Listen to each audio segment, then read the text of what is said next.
I am MunchkinDoom, and this is my save file. Hey, what is up, gamers? Welcome to the Save File Podcast, where like every video game character, every gamer has an origin story to tell. I'm your host, Gold Light, and today's guest, as you can see, she's excited as ever to come through to the podcast, MunchkinDoom. What is up, Munchkin? What's up? Chill. How you feeling? I'm feeling amazing. We can I'm tell. excited for this. I'm so excited. Why are you so excited for this? Because I like stuff like this. It honestly lets people get closer to the people that is behind the screen. I guess this is like the unscreening, and it lets people ask questions or find out things and relate and talk about some good stuff and some bad stuff. And some medium stuff, just medium. Some medium stuff. Medium stuff. Kind of nonchalant stuff, but not really. Not important, but not important. Yeah. Talk about, but let's not talk about stuff. Yeah. Well, happens. I see y'all in the chat. I see y'all with the follows. Thank you so much for the love and support so far. It's gonna be a good one, guys. For everybody that's here, I'm happy that you're here to share this experience with us. It's gonna be dope. It's gonna be great. All right, Munchkin. So how'd you get into gaming? What's your first experience with gaming? My first experience with gaming was having an Atari in my house. Atari. Actually, my dad, he worked for a company that allowed him to get enough money to get like one of the first at-home computers. That's actually originally where it came from, because back in the day you would get like this little magazine that you can program educational games in the computer. And then my dad went and got an Atari, and I remember playing Pong on there, and you just do bloop, bloop, bloop, bloop, bloop. That was our video games back in the day, Yeah. How did it go real quick? That's what it was. But really, it started from there, and then it really got ignited with the Sega Genesis. Okay. It got crazy with that, especially when he got the Sega Genesis that had the Lion King pack to it. So it was like I had like that special one where you got the Sega Genesis, and then you got the attachment that went with it, and then you got the Lion King cartridge. And so I used to say be jumping on giraffe heads, and I was teaching my sister how to do it because she was younger than me. I'm like, no, this is how you do it, and the timing with it and all of that. Like it was like there's so many memories I have like from all these different games, but I would say like the Sega was more so like my baby. Like that was where it really got intense because I was playing everything on that thing. And my brother too, like he helped me like learn video games and would kick my butt in it so I could be better. I do remember a lot of Street Fighter moments where I hate Bison for this very reason, because of my brother, because he would terrorize me with him and be cheesy as hell. So who'd you use? I would use like Chun-Li or Ken. I would always let him pick like Ryu or Bison, whatever. I don't know, there's something about those characters that I just like, I don't know, I just like them more for some reason. And I felt like I could control them better. I felt when I played Ryu or like, and Bison or like Zangief or any like, I wasn't into, because too many, Too much extra stuff. And back in the day, some of those moves were hard to do. Yo. Like, I mean, people look at the Konami code and be like, wait, you had to do what? Like, yeah, you had to do that. And then you had special codes where you could sit here and see all of the fatalities and babyalities and Mortal Kombat. Yeah. So you played some Mortal Kombat too? Yeah, definitely did. I love Scorpion. I do. I love the fact that he was like he was a boss over there, like, get over here. Like, how you pull somebody into an uppercut like that? Like, you brutal. Like, you just rude out here in these streets. But yeah, I played a lot of different games. Whether it was role playing, whether it was fighting, whether it was like, like the fantasy type games. Like, I played a lot of things. One of the games that really hold near and dear to me is actually Final Fantasy VII. Nice. That is my favorite game in the whole entire world. And a lot of people don't know that Final Fantasy VII is one of the first games that actually included the cutscenes. Before then, you really didn't have that. But that actual cutscene where, like, you know, it's like the little movie cutscenes and it, you know, little theatrical stuff, like that's where it actually started from. Actually, this ring that I have on, it actually has a Final Fantasy quote on the inside of it. What is the quote? The quote says, never alone anymore. And that's from when Cloud, I think that's when Cloud was tossing, no, when Tifa was tossing Cloud in the air in Event Children when they were fighting against Sephiroth. I think that's where that quote came from. But my other half, he has the quote from Tifa. So that's what we call each other, Cloud and Tifa, because the stories, we just relate to it a lot. But yeah, Final Fantasy VII is... You ready for the remake? Hell yeah, I cried when I played the demo. I cried. I freaking cried. I was like, it's so beautiful. Where'd you go to play it? So I tried to play it at E3, but I didn't know that you needed to be there like crazy early to get a ticket. So, and I didn't go in E3 days prior to that. I went on the last day because the 13th was the last day of E3, but also June 13th is my birthday. So I just wanted to see E3 for my birthday. You know, I was like, let me just do everything on the birthday. And I couldn't play it there. So I bubble snot teared when I couldn't do that. And then I went to PAX West, and that's where I played it at. And it was so amazing. Like, I literally walked out that, like, they were like, she's so emotional. Oh my God. I was like, you don't understand. This is my game. And they were just like, oh, she loves it. And I'm just like, it's so pretty. I was so mad. I was done with the demo. I was like, I want to play more. It was so funny. So how was the demo, though? Oh, that crap is fire. It's fire. I can't wait for this remake. This remake is going to be so good. I see what they did. I see the little changes that they made, and I actually like it. I think that they put a lot of effort and work and paid a lot of attention to the story and the details. And that's what I'm looking forward to, is like the little details that made the game what it was. I think it's 20 years old now? Like... It's old, yeah. It's an old behind game, but it's one of the games that started these theatrical things that happens in games now. Like it's basically like Mom to everybody, but they don't respect it like I do. But hey, I respect it. That's Final Fantasy is definitely one of my games. Yeah. Thank you. Yeah, Final Fantasy X is actually my favorite game. Oh, I love 10 too. Oh my God. 10 is 10 was good too. 10 was good, and they did 10 too. That was popping. I like that they did 10 too. Yeah, very creative how they did the whole sphere grids and changing costumes and stuff. It was dope. It was really cool. I did like that. I did. They did a good job on that. All right, Munchkin. So we're gonna get into the first section, which is your character creation. Basically, you're gonna about a little background on your life and how all this started. So first question, how did MunchkinDoom, like, where'd you get that gamer tag? Okay, so pretty much in a prior relationship, one of the nicknames that he gave me was Munchkin. I asked him, I was like, why do you call me Munchkin? And he's like, because I always think of you as like this little like character. Like, he was like, you're just like, he's like, it's your personality. You have such like a broad personality, and he was like, you're animated, you are passionate, and it comes off like you're just like this little person.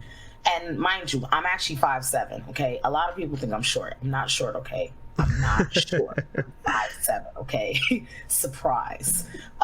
But it stuck to me because, you know, for years, that's what he called me. Like, I knew that if someone said Munchkin, I literally would turn and I know who it was that was calling me. So I was like, okay, I want to go online, and I was like, well, what name can I put? And I had a handle before, and it's 18 plus. Okay, cool. My handle before this was Juggertits. And I just thought about it, and I said, you know what? I'm like, you know, I'm 30 now, and I think if I go around with that handle, it's just gonna create all the wrong type of attention. Let's not do this. Okay. So I said, all right, so I'll start off as Munchkin, and I kept putting Munchkin in, and people had it. So then I thought of What can I add to this that's gonna make it like flow, you know? So therefore, if anybody did like want to add me, whatever, it's easy for them to, you know, to put together. Not some numbers, not an underscore, not no weird symbols and stuff, like something that would just be easy. So now I was like, Munchkin sounds like somebody little behind kid. I said, why don't we add a little aspect to it of Doom? And I just, you know, it's just one of them things. Like, you know, if anybody knows Invader Zim, you know, the doom, you know, girl and stuff. So I was like, let me add some doom to it. So it wasn't taken. I said, oh, that is such a funny behind name. I said, imagine getting killed by someone named MunchkinDoom. Like, imagine. And then it just stuck. It just stuck. And I was like, you know what? I'm just going to keep it. Like, everybody's like, it's such a cute name. I like it. It fits you. I'm like, okay, well, I'll just keep it. And that was that. That's a hell of a story. I like that. So where are you from? I am from Brooklyn, New York. How was it like growing up there? I love my city. Okay. But it was rough. How so? It wasn't like the whole like we're together, let's do this type of, no, it was the hood. I grew up in the hood. I grew up in Flatbush, Brooklyn. Brooklyn has such a passion about itself. It has such a unique sense of character, and I love it, but at the same time I feel that it breeds a lot of ignorance sometimes. A lot of things that people saw about Brooklyn where it was hard and drugs and, you know, gangs and stuff like that, like those things are real. I actually went to a high school called Prospect Heights, which was actually the middle of a turf war between Bloods and Crips. I only ended up at that high school due to some messed up paperwork. And that was like the only school that I was able to go to. So here it is, little miss, gifted and talented, never really went, I mean, I went to like rough things and I went to like regular schools, but not like this, you know. This was like one of the worst schools in New York City. There was actually a list and this school was on it. So here it is, I come from being in a gifted and talented school where I played the trumpet and I aced all my tests and I was top performer, you know, as far as, you know, academically and stuff, won awards for writing and all that stuff, to come into the complete and utter hoodest school I could have ever went to, where on the first day I got into a fight. Wow. Trying to get my ID because some girl decided she wanted to try to bulldoze me and pick on me because she basically knew I wasn't from around there. And we got into a fight. So it was rough. So you said messed up paperwork? Like, how did that happen? So what happened was that I left my mother's house at the age of 13 due to the fact that I didn't like the conditions that I was living in. And my parents, they were split up. So what happened was that my mother did not file the paperwork for me to apply to the, like the, basically the more better schools, basically. And when she finally got around to deal with the paperwork, it was already too late. So because of the zone that my dad was in, they couldn't take me at Erasmus Hall because that was the first school that they were trying to get me into. But they had too many people, so they had to shuffle me to Prospect Heights. Because basically back when I was going to school, if you placed in like the top like 10 percentile of like in the state, in the city and stuff, as far as your academics, you can put a list of schools down that you wanted to go to, and they would basically get you in one of those schools that you picked. That's the paperwork. But like I said, it basically got mixed up in all of the struggles and all of the muddle, whatever, and then ended up at Prospect. And it was like, ugh. You mentioned that before the age of 13, you didn't like the conditions you were living in. What were those conditions? Well, my parents, they went through a really, really bad separation. And I look like my dad, I talk like my dad. So it was a lot of aggression inside of my home that I just wasn't there for. You know, I was a good kid. I stayed out of trouble. I wasn't one of those kids that, ran around and did like dickhead stuff. That wasn't me. I was really more so like, let me make sure that things are taken care of. I made sure my sister did her homework. I did my homework. Let's keep the house clean. Like, I was that kid, but my mother, she would often not be in the household because she was a single mom and she had to do what she had to do. So she often worked 2 jobs.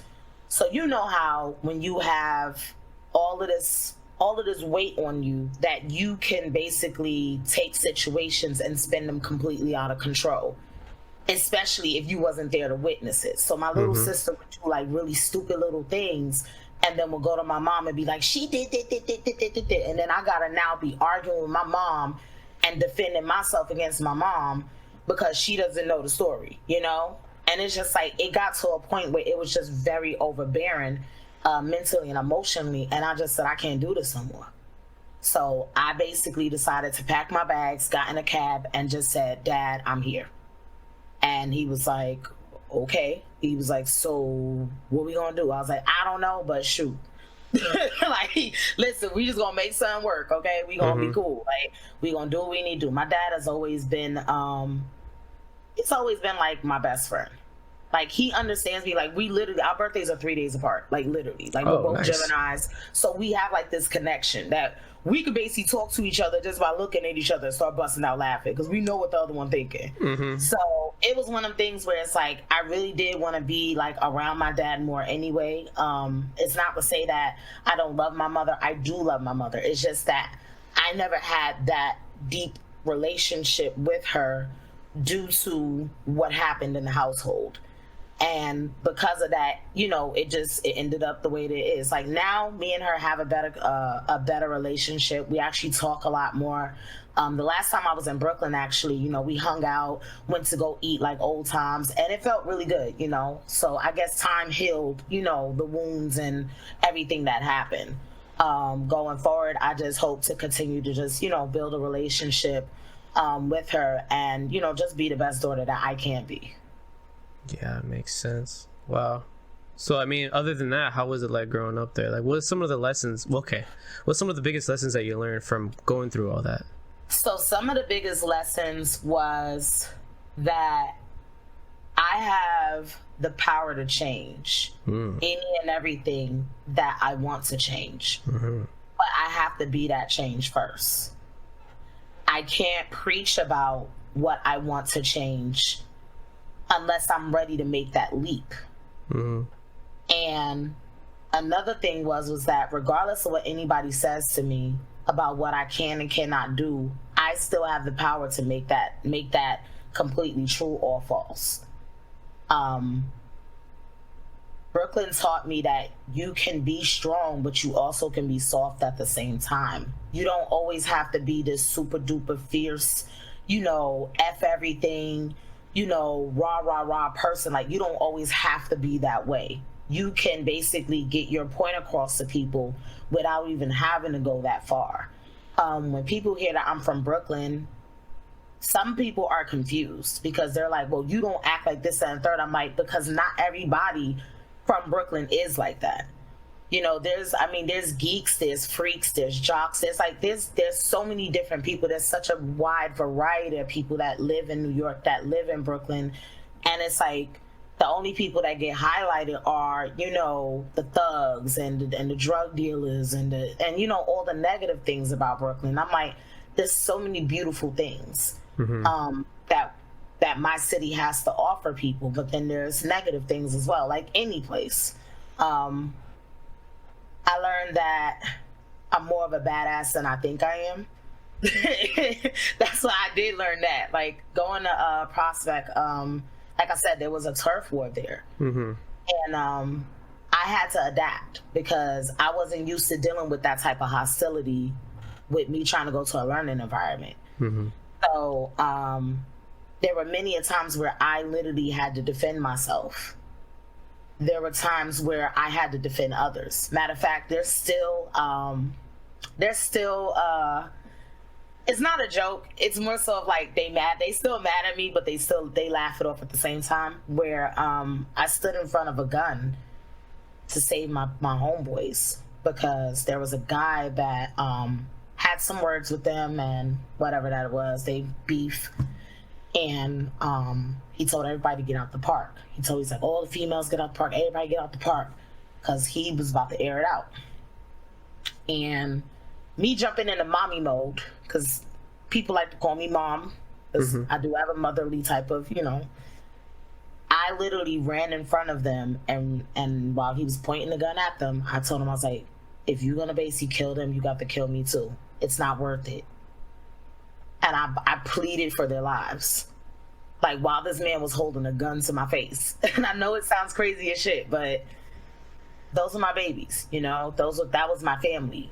And I was like, I'm not gonna just let them get taken out over some misunderstanding, some bullcrap.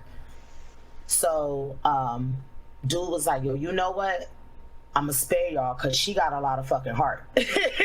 He was like, he's like, y'all better thank her because she got a heart. I was like, oh my God. I was like, this worked. Okay, I'm not dead. Okay. Success, I guess. Yeah.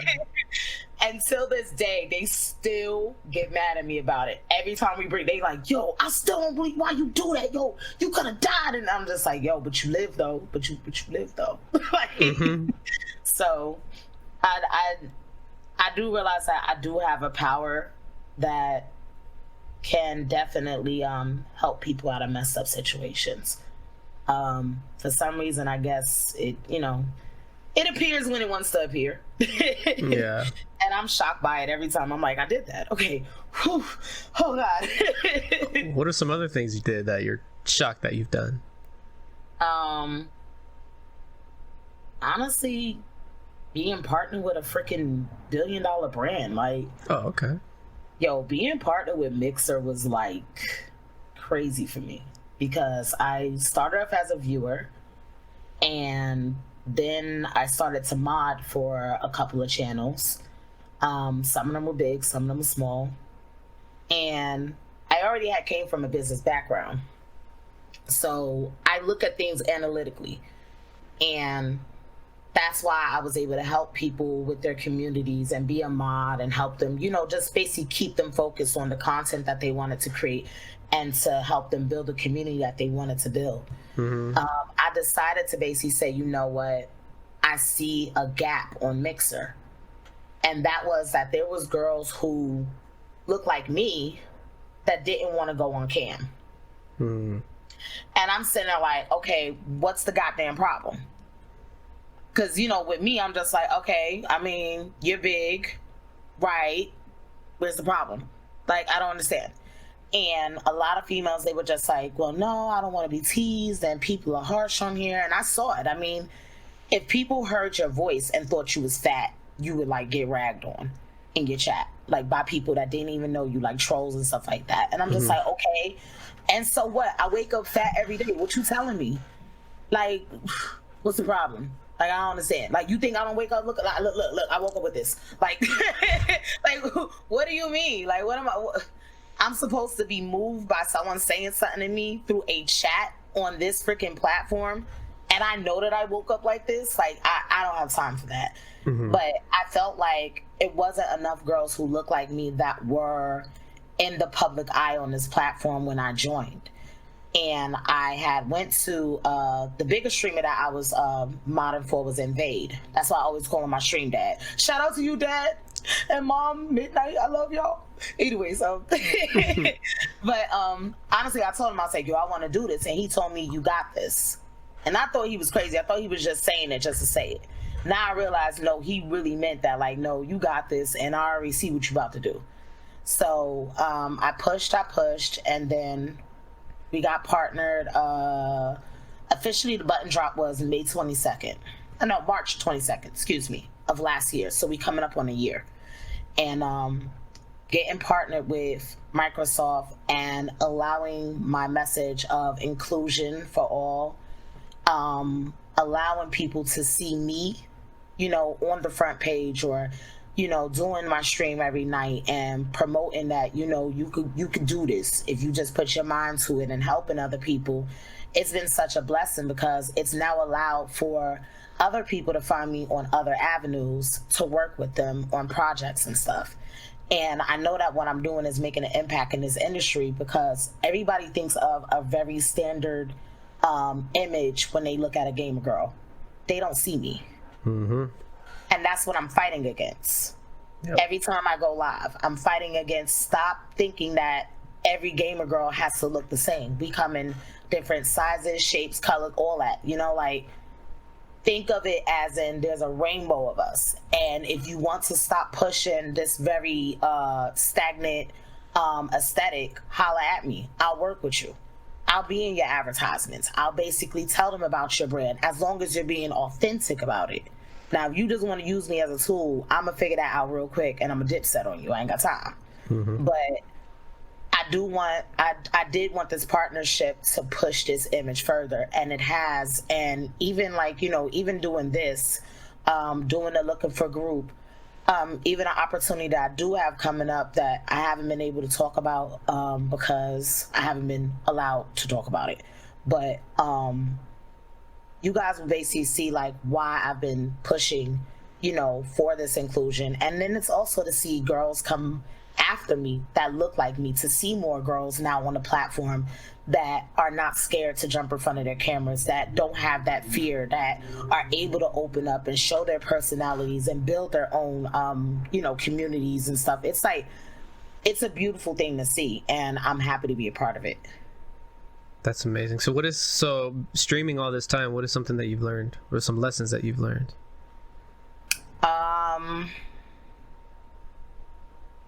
Even if you come with a full heart of love, people will still hate you because they don't understand you, or they choose not to understand you.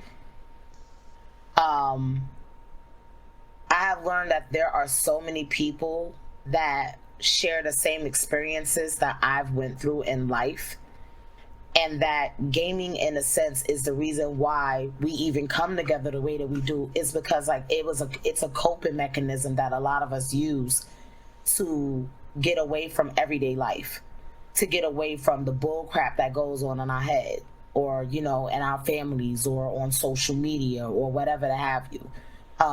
We use this as our way to, you know, just to get away and have fun. What I do know is that there is a lot of competition. There is, you know, I mean, in any industry, this type of stuff happens. There's always someone that's going to be a naysayer or have something to say about what you're doing. And you know what? It's gaming. Life is hard. Gaming shouldn't be. You know, we should be able to have fun. We should be able to love on each other, share experience with each other, and honestly, like, be there for the love of the game, like the games that we play, you know, the culture that's within that game, you know, the lore of the games and stuff. Like, we should focus more on the good things in our gaming industry than the bad. And I did learn that, honestly, like, you can make some amazing lifelong friends. Like, I did not expect to be so close to some people that are on this platform. I'm like completely happy with the friend circle that I have gained from gaming, because they are literally just freaking amazing. And it makes me feel like I'm at home. I no longer feel like, you know, I mean, I do still feel like a wild Pokemon, okay? I'm always going to be a wild Pokemon, right? Let's get this straight. I'm a wild Jigglypuff. Y'all know this about me. But I do feel like I found my home within, you know, multiple communities and hanging around different people and just being able to, like, relate to people. Like, it feels really good. It feels really, really good. So when somebody coming on the platform, what is it that you could tell them to be ready for? Be ready to be yourself. Explain that. So some people, they come onto the platform, and even I did this in the beginning. I thought that you had to be a certain way in order for you to make it.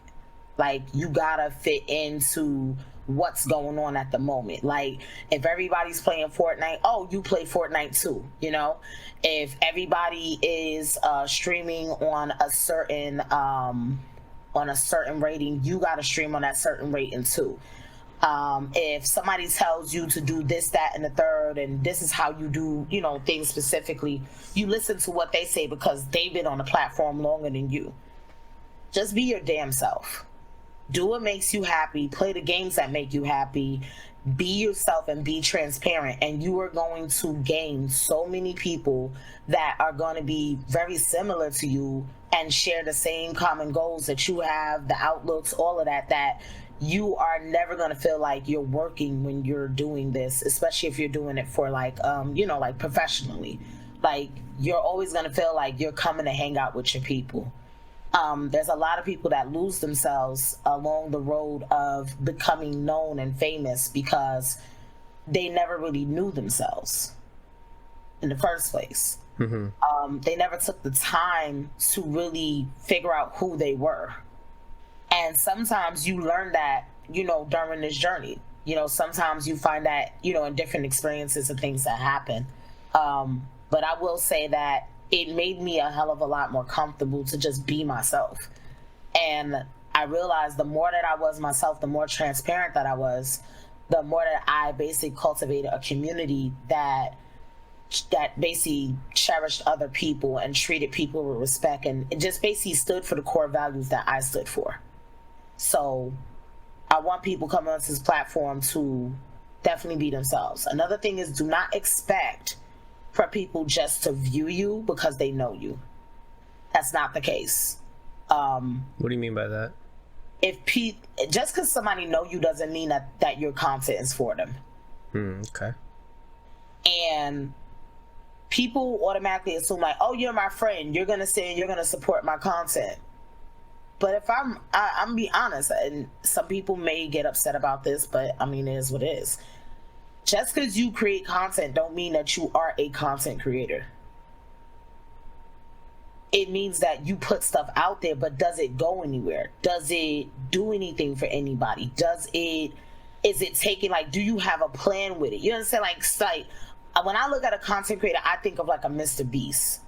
He made all of that content that he made, and people was like, really, like, they didn't get it at first, but then they slowly but surely understood what he was doing. And then he took his notoriety, his fame, and then flipped it and started creating a whole new wave of content about helping people and just surprising people and doing good. Like, I want to live his life. Okay. I need this Mr. Beast. Hi, I want to live that life. I like giving. I like giving. Like, I like giving. Okay, can we do something together? But everybody think that because they turn on a stream and they stream for maybe an hour or two that they are a content. Like, you're not a content creator until you really flesh out the bigger picture for what your content is serving, like who your content is serving, what your content is serving, like why is it there. Like, that's when you really get into being passionate about this. I want people to be passionate. That's the other thing. If you're gonna do this, be all in. Be all in. Like, I mean, I know that you may be testing the waters, but once you get to that point where you realize that you're growing, make that pimp decision. Either you gonna do this or you're not. Because what happens is that if you decide that you don't want to do this and you have all these people that invested their time and their energy into your channel and you just up and disappear on them, you leave a lot of people burnt. A lot of people burnt. And I've seen this countless times, and it sucks because there's people who literally, they just up and just jump off the platform and never come back because they feel so burnt by their favorite streamer who said they want to do this, and next thing you know what, they just said, yeah, bye. And you're just like, like, now what do I do? Like, who do I trust now? I decided to invested all this time, energy into you. Now you just go on. Okay, well, yeah, it's a sucky feeling. It's a sucky thing that happens. But, if people just kind of identify things a little bit earlier and sooner, I think it'll be for the best for everybody involved. What's your motivation behind your brand? My motivation is knowing that if I don't show up, that no one else is going to do it. Explain that. Even when I don't feel like getting up. There's some days where I have low days. Everybody has their personal, whatever. I know that there's some days where if I don't show up, that might have been that opportunity for another girl who looks like me to see me and get motivated to do it herself and be inspired to do it. I know that I might have missed making somebody's day just by being my goofy behind self and cracking jokes with them, you know? Mm-hmm. I might have missed opportunities to change other people's lives. And that's what keeps me really motivated to do this on an everyday basis. Because it's like, I have a chance every day to help and change somebody's life. And that makes me feel good because that's really what I want to do. I love the fact that I know that I can make somebody's day just by being myself and playing some video games. I used to be a business coach. A lot of people, if they've ever been on my channel, there's sometimes where I mention it. And I even told people to Google my full name. I thought that was the profession that I wanted to be in. However, I realized that it wasn't, because it wasn't spiritually fulfilling. I often felt drained. I often felt tired. My anxiety went to an all-time high. My depression went to an all-time high. The onset of diabetes set in while all of this was going on. So I am diabetic. It just was a lot of things that happened, a lot of stress, and it just wasn't fulfilling for me at all. So I dropped all of that, and I said I was going to sit on my butt for a whole year and just look up at the freaking ceiling and play video games. Like, I literally was like, I quit. I'm done. I'm done. I done worked, because I've been working since I was roughly about 15 years old. So I just was like, I'm going to take a whole year off and be a bum. I have enough money in the bank. We're gonna be good. We got food. We all right. I'm just gonna go be a bum. And that's how this all started.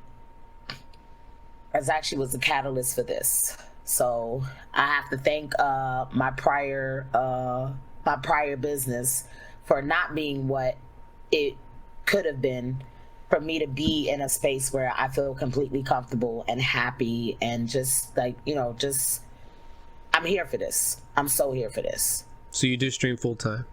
Yep. Nice. Congratulations on that. Yep. Thankies. Awesome. So you don't do any like business coaching on the side as like a side hustle, or? Every now and again, if it's someone that I know, I'll do it. Every now and again. But It ain't that often, because I'll be like, listen, what do you want? Well, but Candace, I'm like, ugh. Look, I know you and I like you. All right, this, and the third. Money, please. Thank you. So basically, if somebody had a plan and they know what they wanted, you'd be happy to work with them. Yeah, I'll definitely be happy to work with them and basically veer them in the right direction, give them the right resources, and even, help them with, just like what my inside knowledge is. I definitely would be, but they gotta come ready, and they gotta understand that I don't charge no little bit of money. Like, if you want a coaching session with me about your brand, for me to get hands on and look into it and help you with how you're gonna move forward on social media and how you're gonna move forward in your business, it's a $500 fee.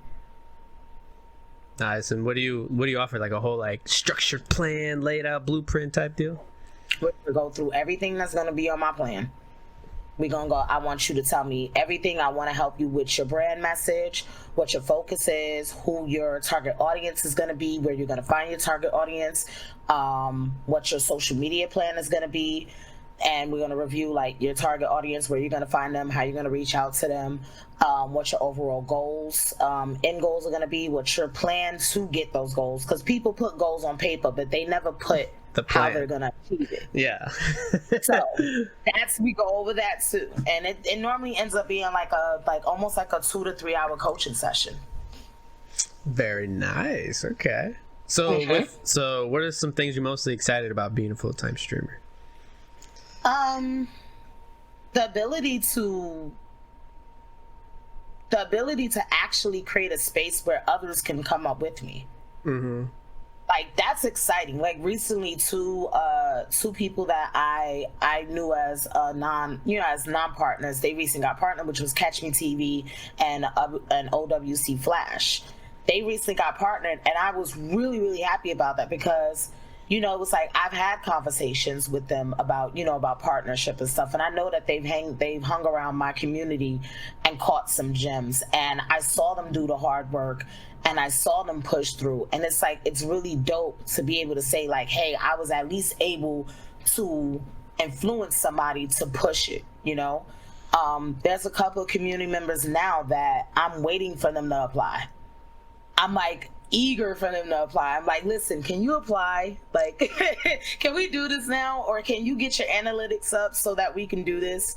I really love to help people, definitely in this space, because I know that when I was trying to come up and become a partner, that there wasn't a lot of like information, nor were their partners willing to talk about it a lot. Mm-hmm. And that's why I try to be as informational and as informative as I possibly can, because I know that people would go for their dreams more if they were given the tools. Not every tool is free though, because I tell them like, listen, there's certain things I'm gonna tell you for free, and there's certain things I only tell my subs. Okay, listen. Mm-hmm. Like I'm gonna have to listen. I'm just gonna let you know now. Like there's a free 99 and then there's paid 99. Which one you want? So I'm really excited about that. And also just like where gaming is going. Like, you have people like Ninja who basically sealed like that gigantic, deal with, with Mixer and stuff. Mm-hmm. And prior to that, a lot of platforms were not paying content creators a big fat check to basically say, hey, come here and stream with us, Mm-hmm. And I feel like that opened the floodgates, because then this person was switching here and this person was getting a bag here and this person was solidifying a contract. And I feel like now it's kind of like the year of the content creator, where it's like, if you really are serious and passionate about this, you are able to now charge your worth versus somebody telling you what you're worth. So that to me is very exciting. That's awesome. Man, well, thank you for sharing your character creation. That's dope. I'm actually very excited to look forward and see where this unfolds. It's great. It seems like you have and then your community, I see them in the chat, they're out here showing a lot of love. You definitely have something going on. Yeah, you definitely have something going on right now for you, and I'm very proud of you, Munchkin. Good job. Thank you. Hey, what's up? Everybody. Everybody's showing love right now. Love Make it. a show, go back to work. Bye-bye. All right, so the next topic we're going to get into, Munchkin, is setting your attributes. So with every character you create, there's always a set of attributes. Right. So I'm going to name off a few characteristic traits, and you rate yourself from 1 to 5, 5 being the highest. You ready? Mm-hmm. Grit. You said what? Grit. Grit? Grit, yeah. Grit. Grit. As in being gritty? The grit, like your drive to go through the bullshit, regardless of how much bullshit you got. Oh, yeah, nah. That's a whole 5. I'm going through the bullshit. I'm like, wait, what? Wait, okay, I get the, okay, we got it. Yeah, 5, nah. I'm gonna get through the bullshit. Either way. Why 5, though? Because, I mean, there's it's no stopping me. Like, I don't care what is in my way. Like, I'm gonna find a way to get around it. Whether it's gonna take me 10 years or a year or 2 minutes, I have to get through it. Who else is gonna do it? They ain't gonna do it for me. Mm-hmm. So, might as well. Like, I done went the worst. Like, that's always, I'll be like, look, I done went the worst, so let's go. Right. It's gonna have to happen. Curiosity. Oh. I would say a 4. I am curious about a lot of shit. But I mean, if you're so curious, what's stopping you from being a 5 instead of a 4? Because then there's sometimes where I just be like, okay, you know what? I'm like, remember that ignorant? I'm be ignorant to that. I feel something in my spirit that just be like, oh no, too curious. No, pull back. So it'll be a 4. It would be a 4. What is something that stopped your curiosity? When I feel a certain energy from something, it's just like a gut feeling. Mm-hmm. Yeah. It's like a certain energy, and I'm just like, yeah, let me just, no, we're not gonna do it. We're just gonna, look, if it comes back around, then maybe. But if it don't come back around, it wasn't for me. I'm all right. Okay, I could do without. Gratitude. 5. Why 5? Sometimes people say I'm too gracious, I'm too humble. But I'm always like that because it's like I said, I've been through well worse. So when people do things for me, when people look out for me, when people decide to invest in me, it's time, energy that they can't get back. And that's why I'm always gracious for that, because it's like you actually see the vision that I have in my head. You see where my heart is. You actually can identify me as someone who means nothing but good to everybody. You know, at the end of the day, I'm not perfect. I am flawed. But the fact that you can see through that and still give me your support, it's sometimes overwhelming. And I mean, they done saw me cry a million times on my stream, okay? Because good things has happened. Like they already know. Like they know how cheesy my behind is. But I just, you know, I'm thankful for all the love that I get. So I'll forever be grateful and gracious. What was some of the recent moments that made you cry?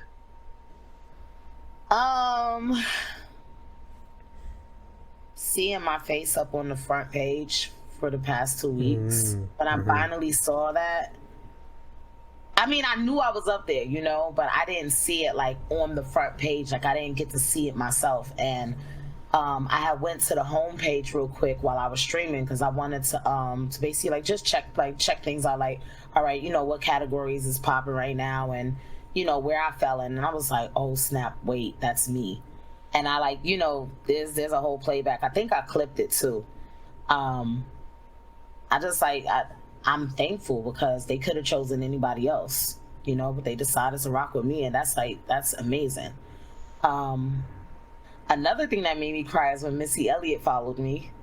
I seen that, yeah. That was crazy, man. I was like, yo, what? Like, I cried in my dad show. Like, ah! He was like, oh my God. He was like, that woman don't even know what she did to you. Like, because he knows how much I love her. Like, he used to have to hear me blasting Missy from my room and be like, would you turn that off? Like, yeah, as a noisy ass teenager, you know? How did that even happen? Yo, all right. So here goes the story. Okay. She was asking questions. She was like, ask me a question. So I asked her a question about streaming and esports and women, and basically would she ever consider backing that? I didn't get a response, and I was like, oh man, I missed my shot. So here it is, you know, maybe like a day or two later, I'm basically checking on my analytics on Twitter because I check my impressions, how I'm doing, how I'm faring, you know, am I doing well, average, or slacking, what's going on? I scroll and I see top person that follows you, Missy Elliott. And I'm like, wait, huh? I'm like, no, that's not real. So then I go to her page and it says Missy Elliott says follows you. So I was like, oh my God. So I took my phone out instantly. I know people like, why would you think to take your phone out? I'm like, because I like the capture crap that happens to me, okay? Because I want to go back and be like, I remember that moment, you know? So I basically was like, I took it out. I was like, yo, like, you know, showing people how excited I was in that moment. And she then retweeted the video on her page and responded to me, and I lost my shit. I think Ghost's eardrums was blown out because I screamed so loud on the phone when I saw that, and he was like, my ears. And I was like, oh, sorry, but it's Missy. I'm just like going off. That was a moment. I still have not contacted her. I'm waiting for the perfect moment. I feel that people like that, they have a lot on their plate, and I'm not just gonna come to you with no bull crap. I'm gonna go full throttle. Like when I come to you, I'm gonna come to you and be like, this is my plan. Do you like it or not? And are you willing to basically be down with this? Yeah. I want her to see that I can still stand on my own. You understand what I'm saying? Like I can still push it, but I think that your involvement in this would be really dope. And if you don't want to be involved, can you pass this on to someone who would like to be? you know. So I'm still, you know, I'm churning. I gotta play it. You're in a very delicate, precise situation right now. It's like you have that but one shot. Yeah, but I love her though. She know I love her. She know I do. She follows me. I know. That's awesome. I seen that and I was like, yo, no way that happened. That's a hell of a response though to your question. She just go ahead and gave you a follow just like that. Yeah, word. Like, oh, word, bloop, like. So what are some other ones that some memorable moments that made you cry? Oh, this chair. Okay. So so random. She was in here. She went back to work already, but shout out to her. So she found me on Twitter when I posted a clip of me dancing to Baby Sharks while playing 7 Days to Die. Yes, I know this sounds really weird, but interesting. Like literally, I was sitting there killing zombies for my baby shark, pow, big, like, you know, just being my silly self. Yeah. And she found me because of that clip. So what I didn't know was that she was a mod for another partner streamer by the name of The Preacher.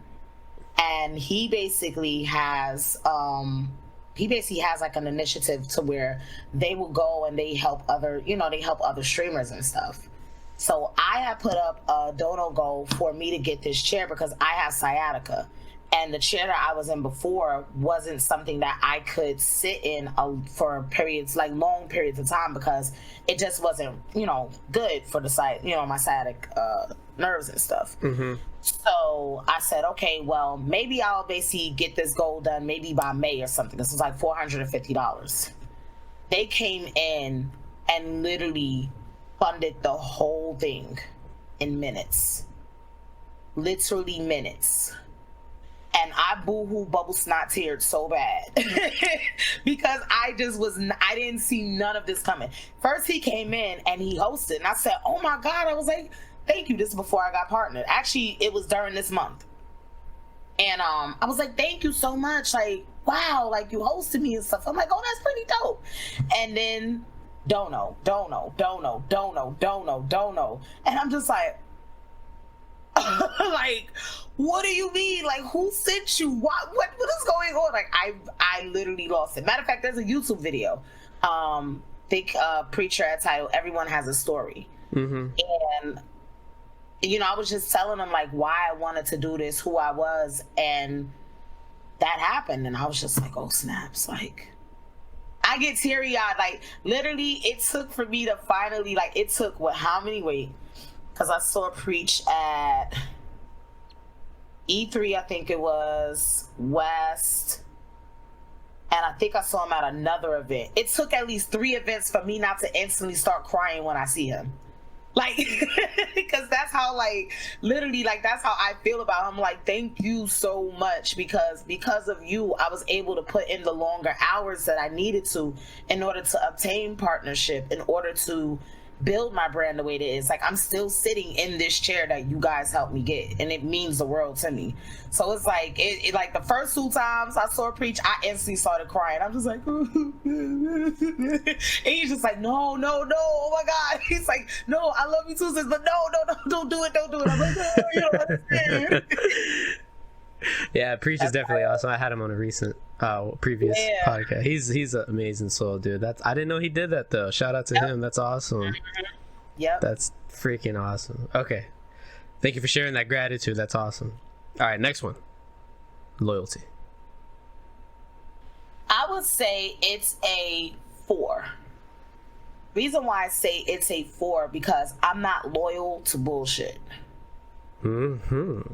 And there are some people who mistake that when you are loyal to somebody, you love them for good, bad, and ugly.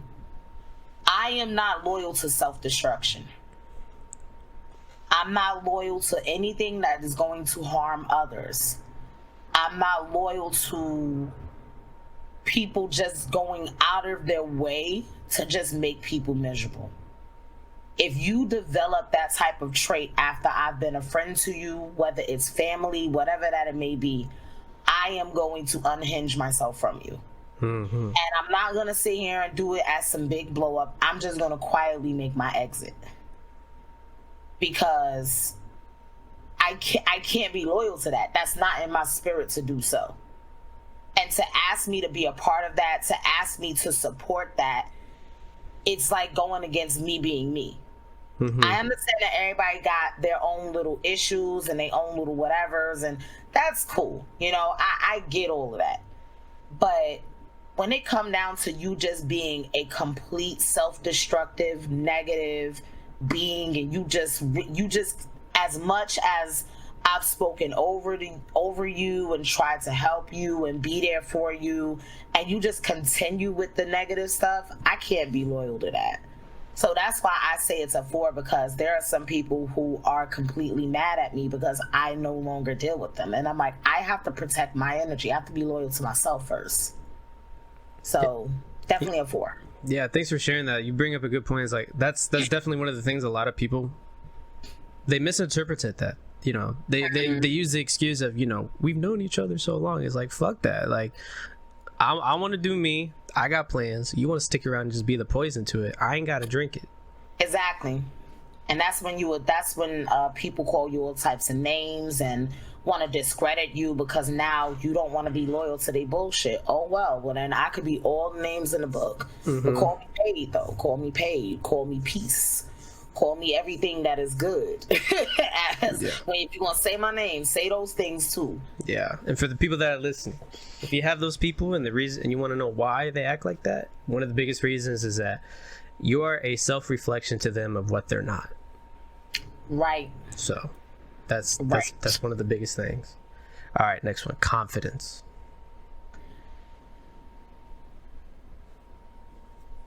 Four. It took you a while. Why? Yeah, I would say a 4. I was gonna say a 3, but I was like, no, that's just me sitting here second guessing my goddamn own self, like I do sometimes. 4.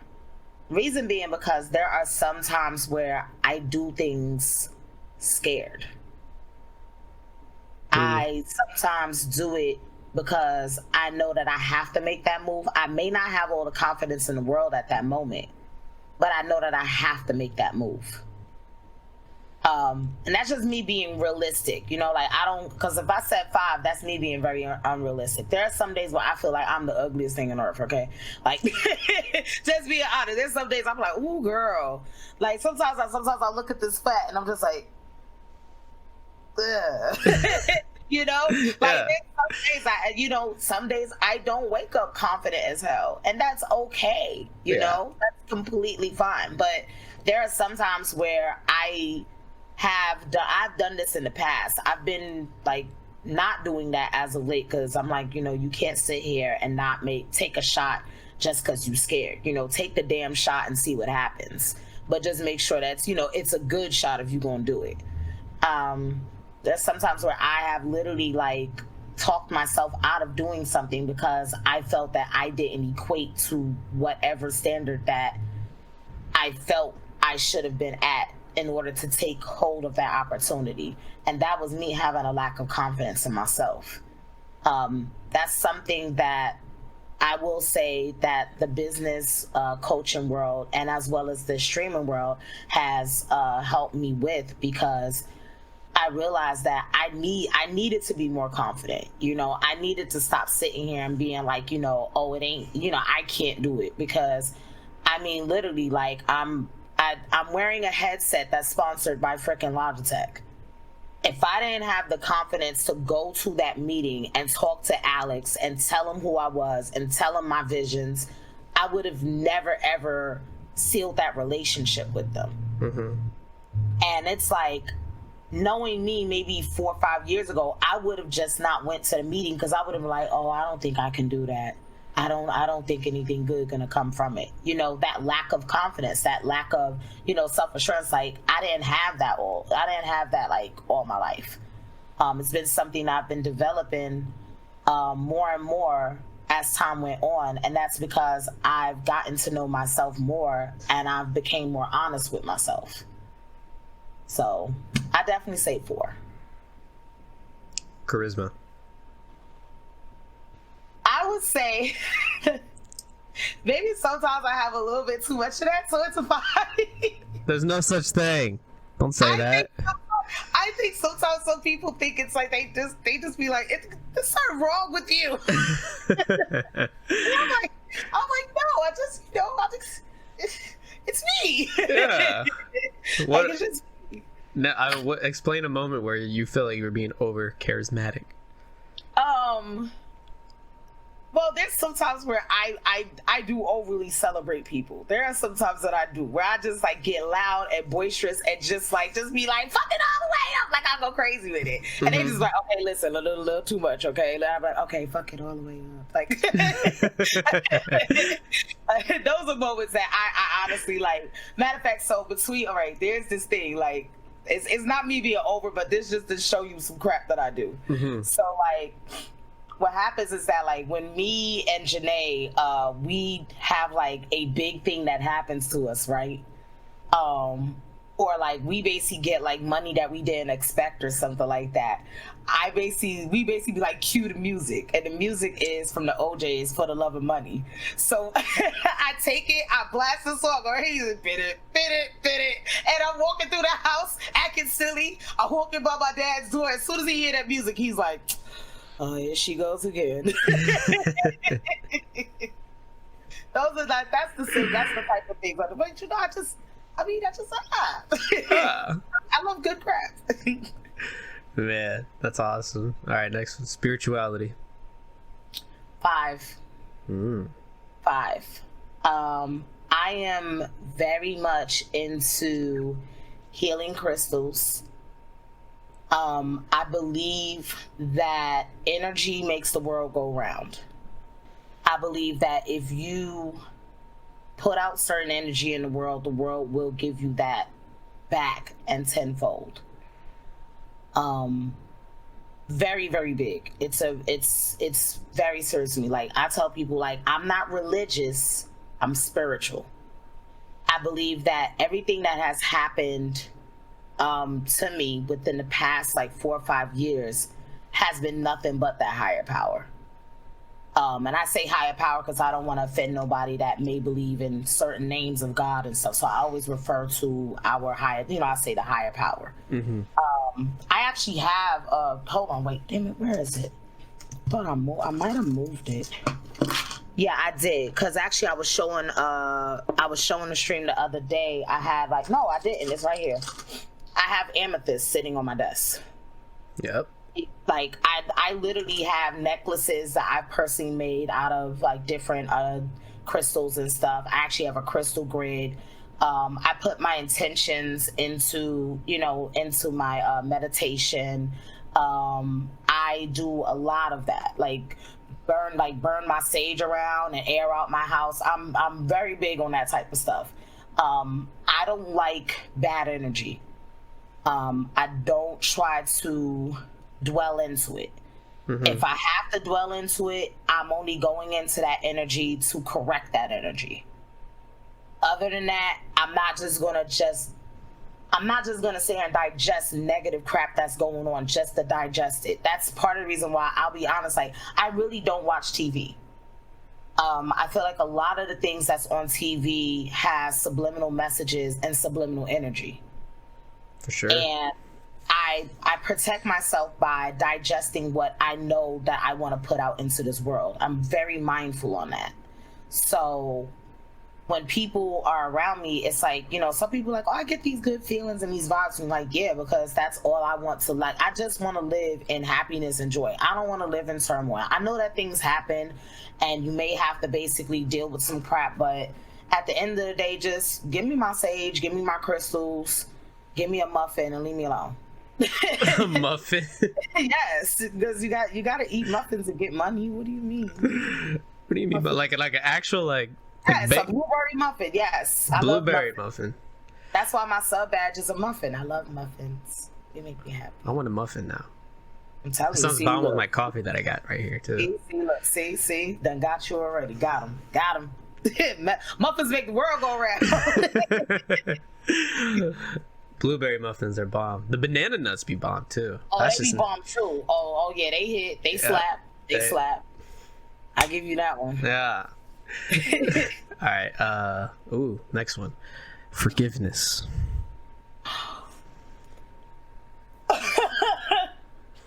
Ghost, can I lie or no? Ooh. I'm a hot 3 with that. A hot 3. I'm a hot 3 with it. You're halfway in the middle. You're a hot halfway in the middle. Why? Oh my God. He said no. He said no lying. So No lie. No lying. I do believe that everybody make mistakes. Yes. But I have had a problem with forgiveness. Especially when you're very, very close to me and you betray me.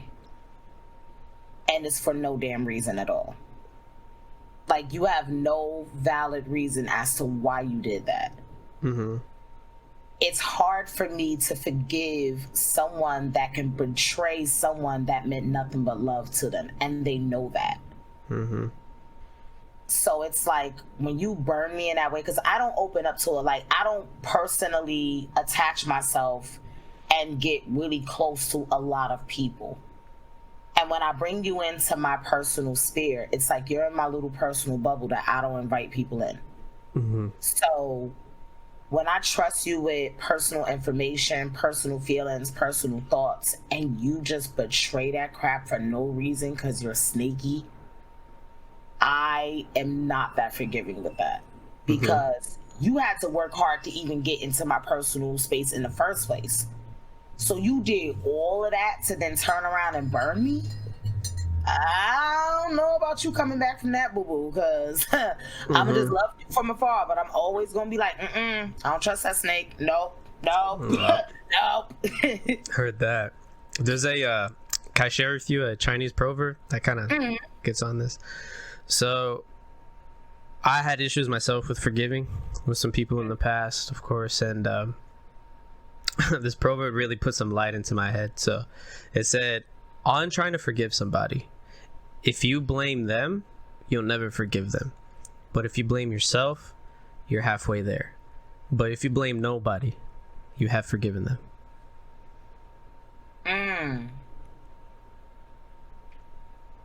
Yeah, let that marinate. Yeah. Damn, that's a word. Yeah. It's deep. Like, I'm a work in progress. Of course, we all are. We're not perfect. Shit, I understand that. That is deep. That, wow. Yeah. So it's just, yeah. That, not to get too personal, but it really helped out forgiving my dad for his choices and definitely finding out. I highly recommend that too. Like, if you want to know stuff about your parents, ask about their childhood. Right. It'll shine some light. It'll shine a lot of light, and it'll explain a lot of their choices. And yeah, so then at that point, it's just like, wow, I don't blame anybody because his parents learned from their parents, and so on and so forth. It's like, where did it all start? Right. So basically a cycle. All right, I'm gonna think about this. Yeah, I'm gonna think about that one. happy to help. I'm gonna Google it and I'm gonna put it up somewhere too. That helps. Shoot. Yeah, definitely I'm gonna helps. look at that quote and be like, oh God, help me. All right, next one. Self-awareness. I don't know how to. An attribute. Do I have self-awareness? I do, but I don't know how to gauge it really. I would say like I am aware of myself, but and like kind of like give me a little context to it, like how you want me to talk about it. Self-awareness, as in you realize who you are, you know your limits, and what you want, not just for yourself, but for those around you. All right, that's definitely a 5. I'm very much aware of what the hell I want. Now, do I bend sometimes because there's certain people in my life that I know aren't at that level yet to get to where I want to be? Yeah, I do. Sometimes I do. But I definitely know what I want for me, what I want for my family, what I want for my friends, what I want for my community. I'm very focused on getting that done. Matter of fact, actually, like, I literally have a sheet right here. Like, no bull. Like, this how I get shit done. This how I stay on task. these are my goals for my stream. Whoa, hold on. Let me blow that up real quick. The spring focus. This is my goals. I show this actually in my Discord. Nice. Social media focus. That's nice. I do this all the time to keep up with the goals and things that I want, you know, because it's sometimes it's easy for you to lose sight. So things like that remind me. I also have another sheet up for my personal goals. So yeah, I'm very do you I'm very focused. Do you help out your viewers and subs like goal setting like that? Because that's very important. Like I love that you do that. Yeah, no, I tell them exactly. I go over my sheet. I went over my sheet when I actually did it, and I told them why I had the goals and what the goals meant and what it will do if I reach these goals. And they could do the same thing. Like, you know, if you want partnership, be aware of these things that you have to do and make sure that you're in this type of a position to basically obtain partnership. Again, it's just like we touched on earlier, like people could set goals all day, but what is the action plan to get to that goal? Mm-hmm. That's what this is. This is like, yep. Hey, if I'm gonna sit here and do 60K in embers, how am I going to do that? You know, what are the steps that I have to do in order for me to get to that goal? If I want to gain 2,000 Twitter followers, what are going to be the action steps to get to that goal? You know, take the goal and break it down with action steps of how you can basically fuel that goal. So yeah, I do that not only for my streamer life, but for my personal life as well. Well, I applaud you for doing such things. It's very important. People seeing this shit. If you haven't done it, make goals. There's another thing too. There's another whiteboard. Yeah, whiteboard, calendar, something. Like there's a whole thing about there's well, I guess like an ideology that the Japanese have is called some of us are wandering flames. So what it is that here's life and then here's you. Most people are just a wandering flame. They don't know what they want. And they're also attracted by other flames. So it's like, oh, this looks good. Oh, this looks good. Oh, this looks good. But us as human beings, it's in our nature to have a sense of direction. We have no direction. Any direction is a good direction. Right. So as a wandering flame, to prevent to being a wandering flame, you got to have a direction. Yeah, life has its ups and downs, but at least you know where you're going. Right. So that's very important. Right. The wandering flame, if anybody wants to Google that, it's definitely there. Some good stuff. Good piece of advice. I'm gonna look that up. Yeah. Asian culture, man. They got I highly suggest people going into Asian culture and just learn some of the lessons, like life lessons. Dude, the way they word things, it's so amazing. It's awesome. Like, well, this is what I've been missing all this time. Yeah. All right, next one. Patience. 3. Okay, why 3? I do have a trait of being impatient. I'm gonna be honest. Especially when it comes down to like, I know what I want, how I want it. It ain't working out at that moment. I literally be like, listen, I don't have the patience for this. Yep. Like, oh my God. Like, listen, I'm about to have a melt. 2.5. Shut up, Ghost. Gotta deduct that 0.5. Anybody ask you to be a part of my damn save file, okay? It's mine. Don't you jump in my stuff, Ghost. Anybody ask you. So if anybody don't know, Ghost is who gives me patience. Ooh, okay. He slows me down. What? How?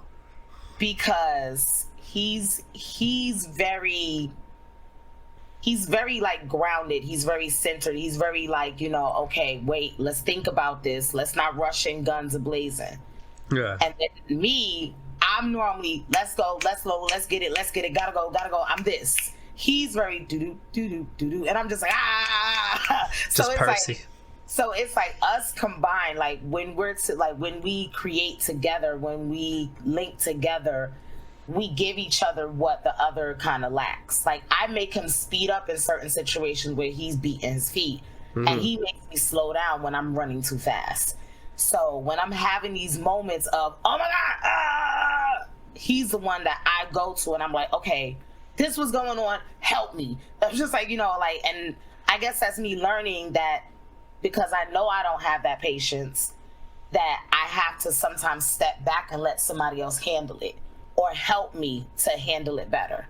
That's something I've learned, within the past couple of years too about myself, is that I know, especially when it's something like it's going on right now and I got to make a split decision, I can make those split decisions. But I know that definitely when I have him by my side, I make those decisions a less like aggy, and I'm less like, anxious and stuff. Because it's like, I know that he'll see what's going on, and me and him both go into action at the same time from our different angles and get it done. And then we're like, okay, we did it. Like, we basically, when I did my business coaching, he was actually a part of the team. Okay. That basically, because I did my business coaching, but I also was a COO for a business coach herself. Like, she was basically my mentor. And he was a part of the team that I managed. And normally when things would happen and everything would be going chaotic, that's when they knew, come to me, and they knew that if I was coming in, he was running in too. So it'll be normally it's like the oh shit button. We were the oh shit button. It was like, oh, call them. Okay, this is going on, da da da da da. We got this many hours to deal with it. And we're like, okay, so then I'm like, all right, this need to happen, this need to happen, this need to happen, this need to happen, da da da da da da. And Ghost's like, all right, I'll do this, I'll do that. Got this, you handle this, you handle that. And then everything, gets smoothed out. So yeah, he's taught me to have some patience with things. And I think the reason why a lot of times I'm impatient is because sometimes I set very high expectations, and I hate when things get those snags and those those hiccups and stuff. And I know that it's life, it happens. But it's just sometimes you only have that one shot, Yeah. And that's what gets me, because I'm like, shoot, what if this is our one chance? I don't want it to come off as if I can't handle this at all. Let's get this crap together. And honestly, 95% of the time it ends up being, amazing any goddamn way. And I'm just sitting there okay, Ghost, so how much do you want me to pay you in food? Food? Why food? Okay. Because he's a fat ass. What do you mean? What? Hello? Allow me to introduce this man. His name is Ghost. He's a fat ass. He likes food. Pay him in food. You wave a pork chop around and see if he'll come around the corner food? What you need? You need me to do something? What? Food? Shoot, you gotta know your people. You gotta know their weaknesses. He's in there saying, I work for them pork chops. Exactly. Look, did I lie though? Did I lie? if I need this video edited, pay me pork chops. Hey, listen. Yeah. Hey, listen. If you're serious about video editing, let's talk. I'm looking for somebody. I'm just saying. There you go. Pay me pork chops. There you go. Pay me pork chops. I'll just send you a Walmart gift card so you get all the groceries you want. You're gonna be like, ooh. or like Uber Eats. There you go. I'll give you Uber Eats. There you go. Send you a whole thing of Uber Eats, like a gift card. Boom, got you. You ain't gotta go nowhere. The food will come to you, bro. I got you. I hate it. Oh no, I don't think it's a game. I know how serious it is. It seems serious. I got you. That's awesome, man. Okay, so next one, stubbornness. I would say that I am about a 3. I can be stubborn, and I can be very, very rooted into what I know and my point, but I'm also understanding at the same time, because I do know that perception is everything in many situations. So I'm a very logical person. If I'm a debate with you, it's going to be based off of facts. I don't do he said, she said. I don't do random opinions. I'm one of those. So it's if you're going to tell me this is this way and this is how it goes and that's how it's supposed to be, I need you to come up with facts. I don't need all that other stuff. If it ain't based on no fact, you can miss me with it. That's it. That's how I am. And I'm willing to be open to new things. So as long as it's rooted on concrete, information. There's a lot of people that they'll sit here and they'll tell you whatever that they feel, and it's based off of just air. And I'm like, so you want me to just fall for anything? Yeah. No, that ain't gonna be me. So either you gonna give me the facts, or I'm gonna keep doing what I'm doing. I'm gonna stay the way that I am. I'm gonna continue to be this way until you can show me the facts. Show me the receipts. Show me the Carfax, okay? Yes, the Carfax. I need all Carfax before I change. All right, next one. Courage. I actually have to say, 5 years ago, I would have probably said a 3. Now I can actually say a 5. What changed?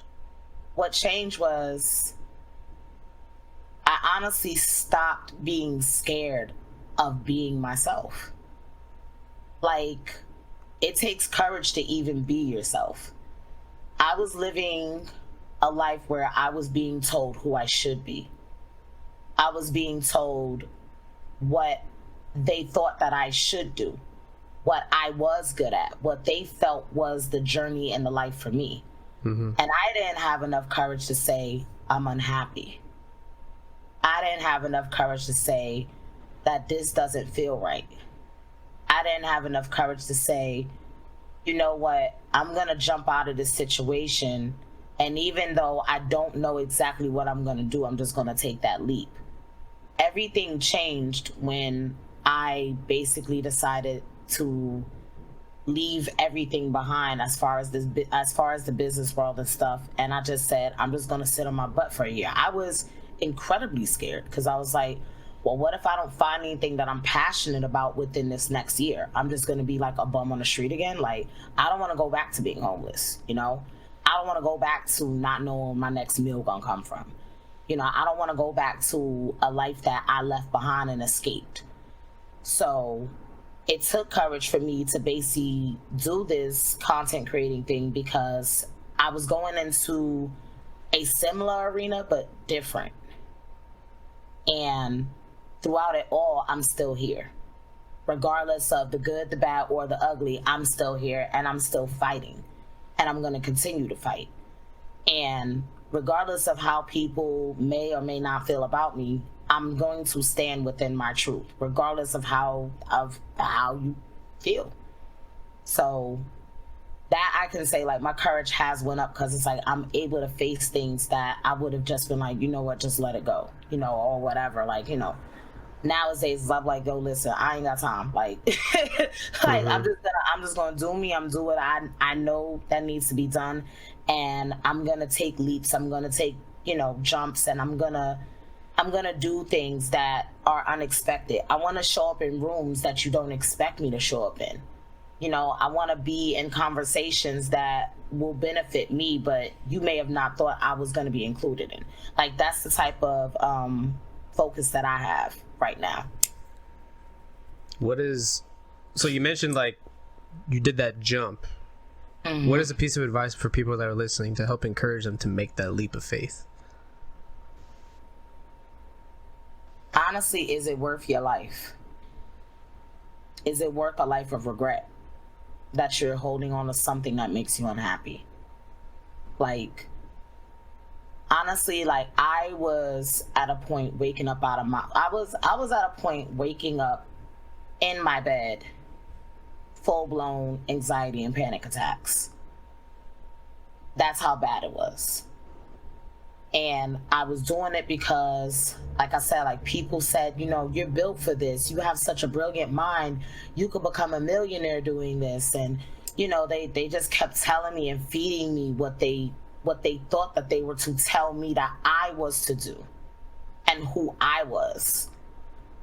And I got tired. Like, it was to the point where my anxiety and my depression was so weird and wild that they actually was trying to diagnose me as bipolar.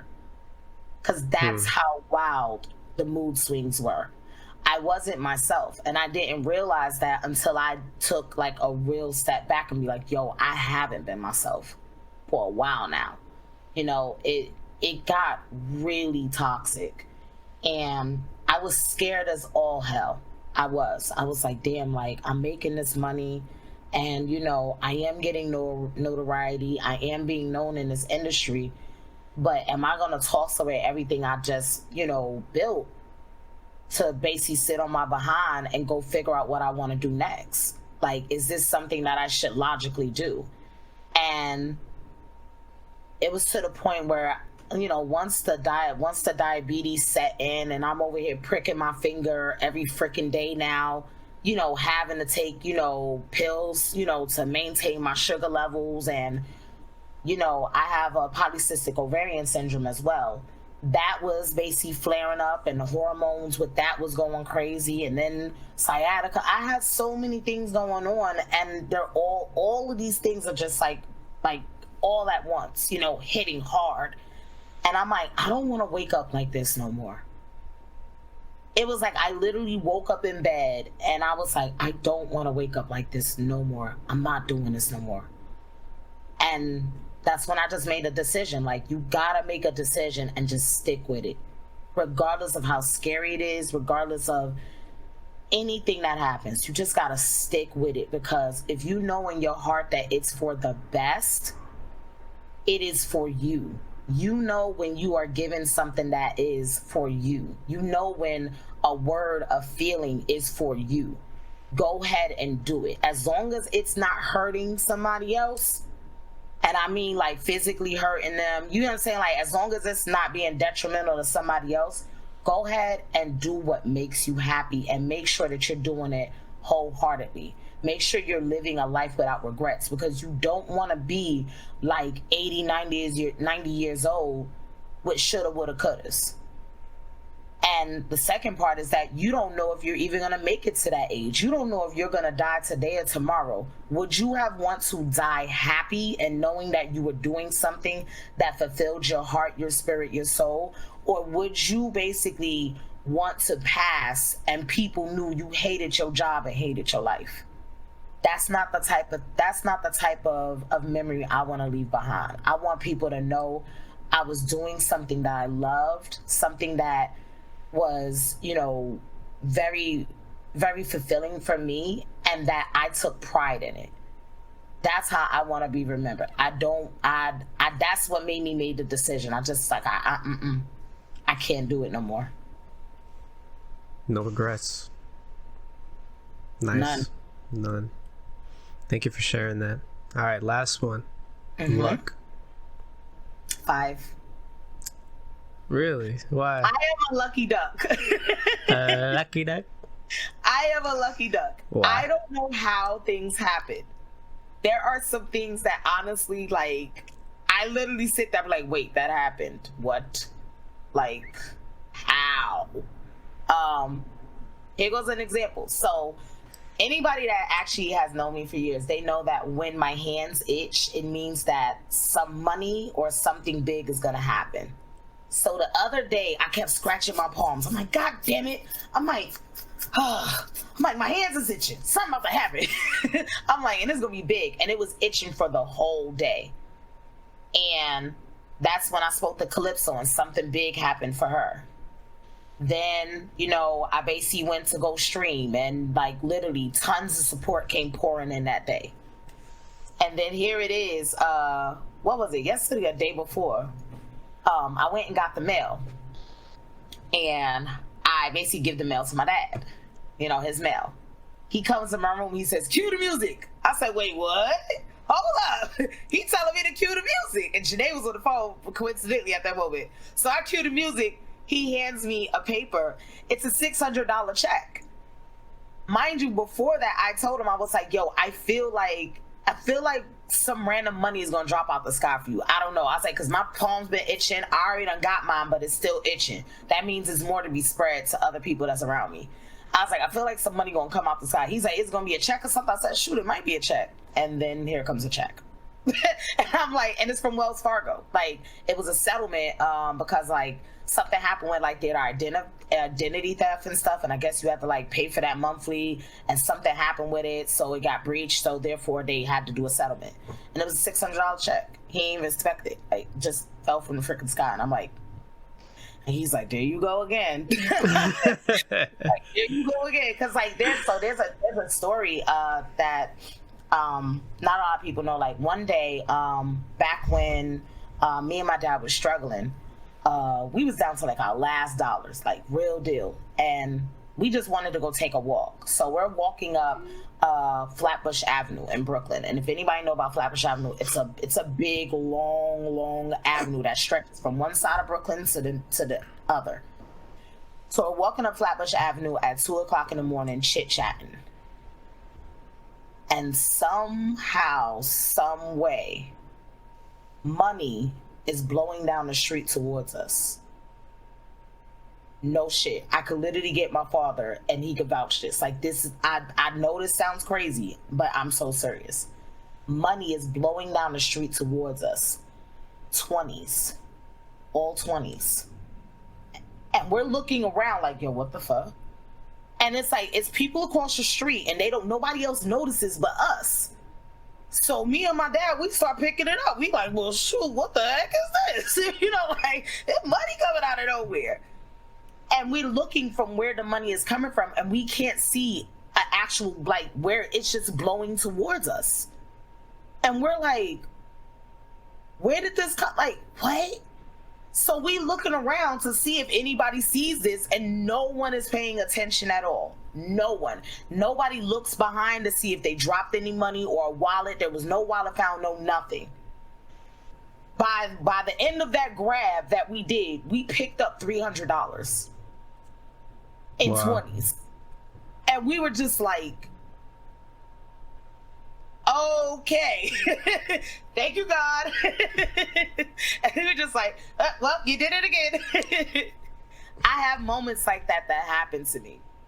That's insane. I can't explain it, but I feel like a lot of the times, like, it's just something is looking out for me and something knows my intent. And for some reason, it doesn't always show when I ask for it, but when I need it, it pops up. That's interesting. Damn. So what'd you guys do with the 300? If you don't mind me asking. Food shopping. We was like, oh, we about to eat. Yeah.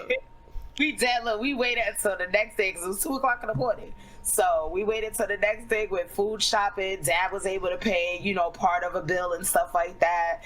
And I had a couple of dollars in my pocket and we was all right. We was like, shoot, man, listen, that ain't nothing but God right there. That's amazing. Wow.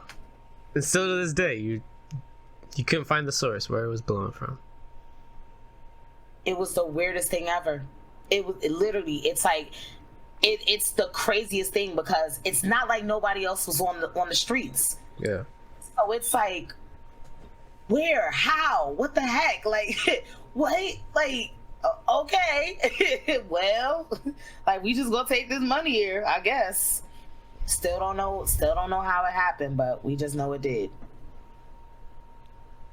Blessings. That's all I can say. I'm speechless right now. That's it. That's all it. I can say. All right, Munchkin. Well, you shared your character creation and you set yourself your attributes. Now you're off to your main quest. So what is your main quest?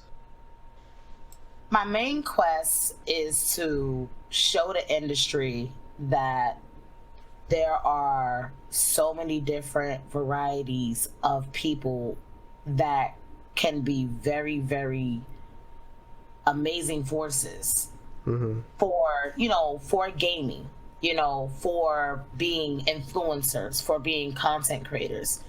I want to shine a light on the people who are often overlooked. Like I said, like I see that there's a certain aesthetic of a gamer that everyone feels that they need to be.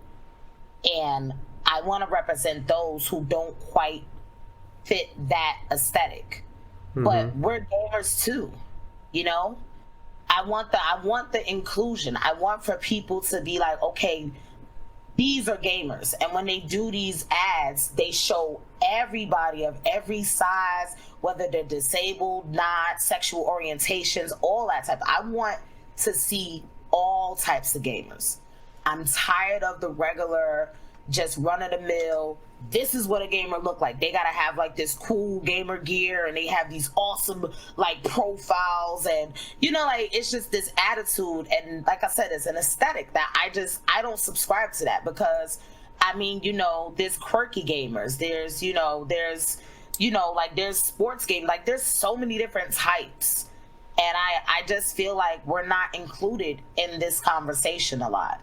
And, you know, it's not a racial, I don't like to make things a racial thing, but I will say that I don't see a lot of people that are of my color getting these contracts. Yeah. I don't see a lot of people of my color being put to the forefront of these ads. I don't see me out there. And I know that I exist. So why is that? And why is no one challenging that? Is it taboo for us to challenge that? Or like, what is it? Is it no one daring enough to do it? Is, you know, do people feel like they're going to be blackballed because they're being open and honest about it? No, like, I want to see me, but I realized that the only way I was going to see me if it was me.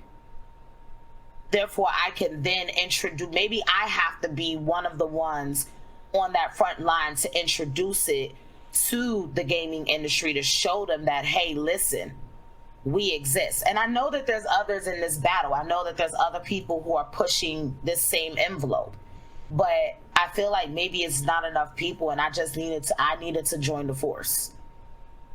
And that's like my main thing is like to do this and get other people that are of you know, people of color, people that are disabled, people of different sexual orientations. And so I want to see them when I open up an Astro ad.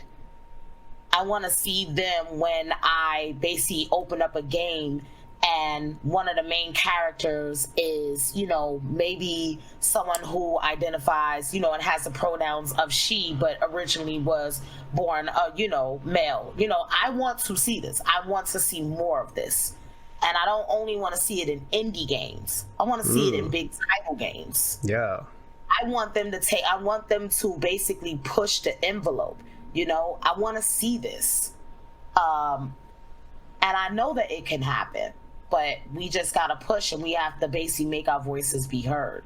And I don't mean it in a way where, oh, you guys aren't doing enough, blah, blah, blah, blah. Like, no, I'm not like that. I'm just like, hey, you know, we are at a time where these things should actually be represented in the games that we pay $60, $70, $80 for.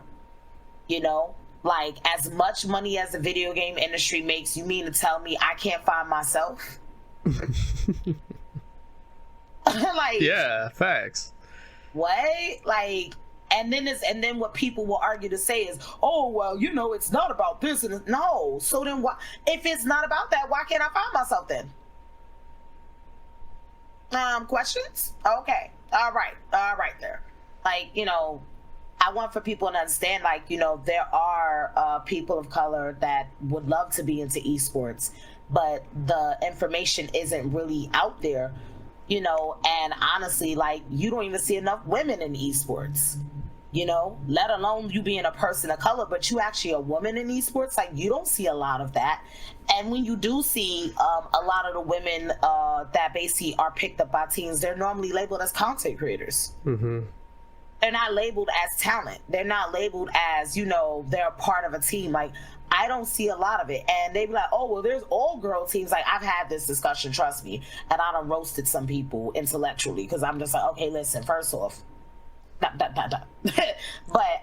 be like, oh, well, there's all girl esports teams, and why don't you join that and stuff? Why do I have to literally be on an all girls esports team if esports is all inclusive? Mm-hmm. How does that make sense? I shouldn't have to join a particular team to be seen if y'all are all inclusive as you say that you are. And then they'll say, oh, well, no girls be signing up. How do you know that we don't sign up? I mean, there's times where you guys don't sign up. You guys are approached. What makes you guys more approachable than women? What makes you more approachable than people of color? What makes you more approachable than people of different sexual orientations or people with disabilities? Why would they want to approach males first And normally it will be white males first, then anybody else. What makes you so much more approachable if we all basically doing the same thing? Why do you get it first? You know? And it's like, that's something that needs to be asked and needs to be discussed. But people are scared to say that because they're scared of being blackballed and being labeled as, you know, someone who may be, you know, racist or biased and stuff. I don't say this with one bias bone in my body. I'm really just saying, like, I want to see everybody. I want to see my gamers when I open up new packaging for products. I want to see my gamers when I look at the billboard ads and stuff. I want to see my gamers in these advertisements, in these commercials, in these games. I don't want to basically remain as, like, you know, I see a big black woman in a game and normally she's like comic relief. And that sucks. So that's all I equate to. That's the image that you're pushing. I don't never see a big black woman being like the main character of a game. Why? You know, like, why not? I don't understand. Like, what's the problem? You know, like, why is that not believable? You know, what are you trying to really say? You know? And if you're not trying to say that, then I want for these brands and these companies to be the first to say, now we hear you and we got this. You're right. Thank you for bringing this to our attention because this does need to be dealt with. You know, and one day that is going to happen. I know it is. It's coming. It's just you know, people like me and other streamers, other content creators, other esport hopefuls, we're going to push for that. And we're pushing for that now, even with this platform. Mixer is ragged on left and right for being like the underdog. You know? Like, ragged on like crazy. Like, y'all ain't ish. Y'all suck. But guess what? This is the only platform I have ever seen that openly paid their content creators just to stream.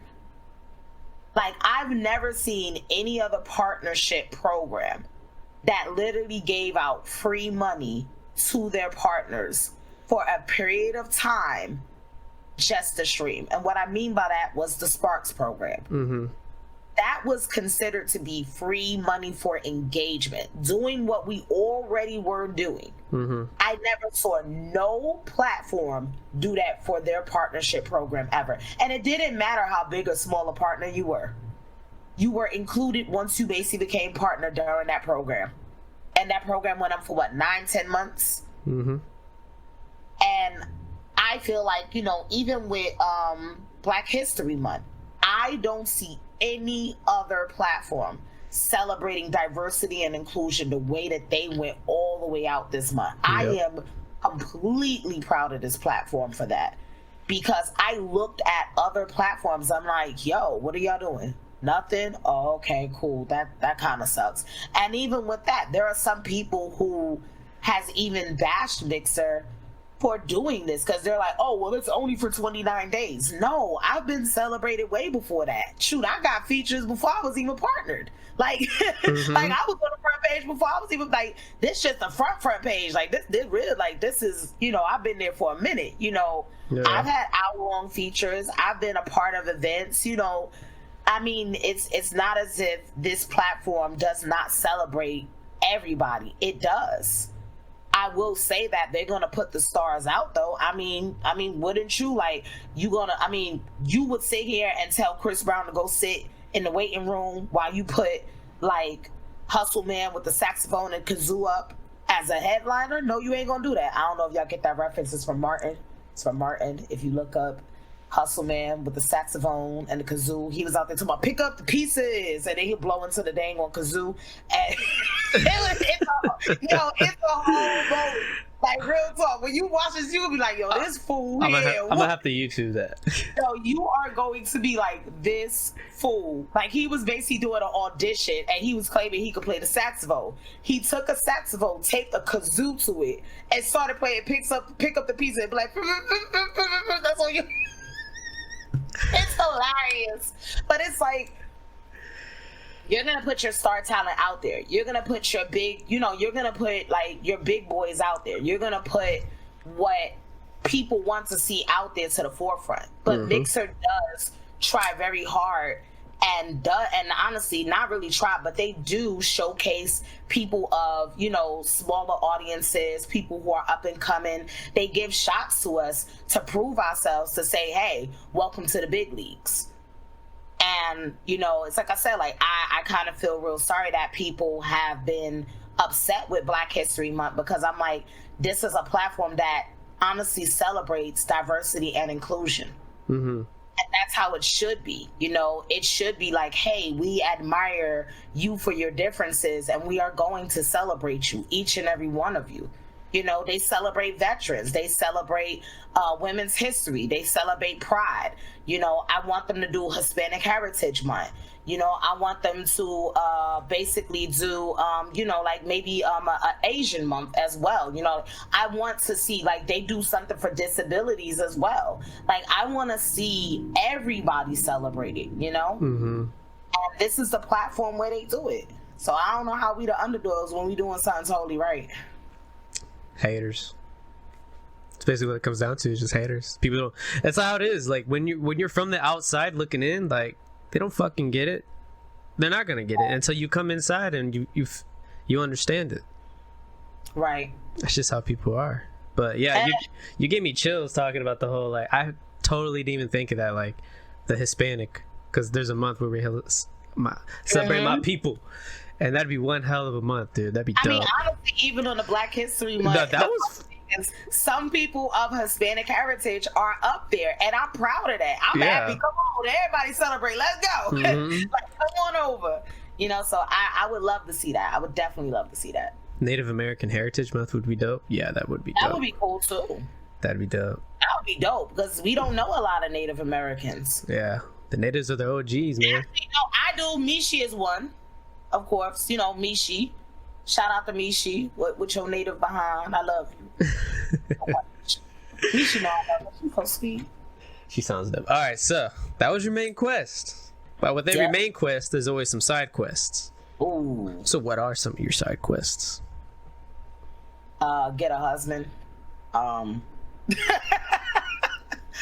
it is a side quest. I'm just saying, like. I thought you have a ring on your. Excuse me if I'm wrong, but you have a ring on your finger. No. I have it there because I'm not married. Like, okay. No. You're not married. You're not married. Let's get into the little complication. Technically, I'm common law married. I'm common married to my ex. Got it. I basically will have to get a divorce in order to marry my next person, because of Texas, of course. Thank you, Texas. Thank you. Yeah. Lovely state, you. I definitely want to get married, have some kids. I'm really big on children. I love children. So I definitely want to see how that is going to come into the fold of what I'm doing. I want to travel the world. And not just go to like these fancy smanchy destinations that everybody go to. Like, I want to go places that people that come from where I come from would have never ever seen with their own two. Like, they would have never seen this with their own two eyes. Like, and I want to basically like kind of like document that too, so like, you know, people can get the experience, you know, because I love watching like destination type of documentaries and stuff, like where they go places and they explore things. And I love stuff like that. Like, I'd be like, ooh, pretty. Like, I'm one of those. Like, you know, I wanna do things that, you know, you hear about in movies and stuff like that. I wanna go to those places. I wanna see what it's like. I wanna, you know, eat different cuisines and experience different cultures. I wanna build wells. I know that's random as hell, but no, I mean, what do you mean wells? As in a well, like as in holding water, as in wells in like, you know, in like third world countries and stuff like that don't have access to like clean water and stuff like that. I want to basically begin that project, because I've always said that I want to do that. And I do know that there is a there's a charity that does that, where they just go around and they build wells in different places. I want to build wells in the name of Doomland. That's a hell of a name. Yeah, I know, it's my community, you know, but it's honestly like, I want for people to basically see that this community has a lot of heart, and there's a lot of people who share like the same ideas that I have, and we have passions like this. Like, you know, some of the people in my community have nonprofits, you know. Some of the people, you know, they basically give to others, they donate to, you know, different charities and all that stuff. Like, so I definitely want to like do something as like a community project where we, you know, build some wells together, and, you know, and even if we can, you know, help with building maybe like some schools or some hospitals, you know, or something like that. Like, I want to get to a point where my status in this industry allows me to give back to the world.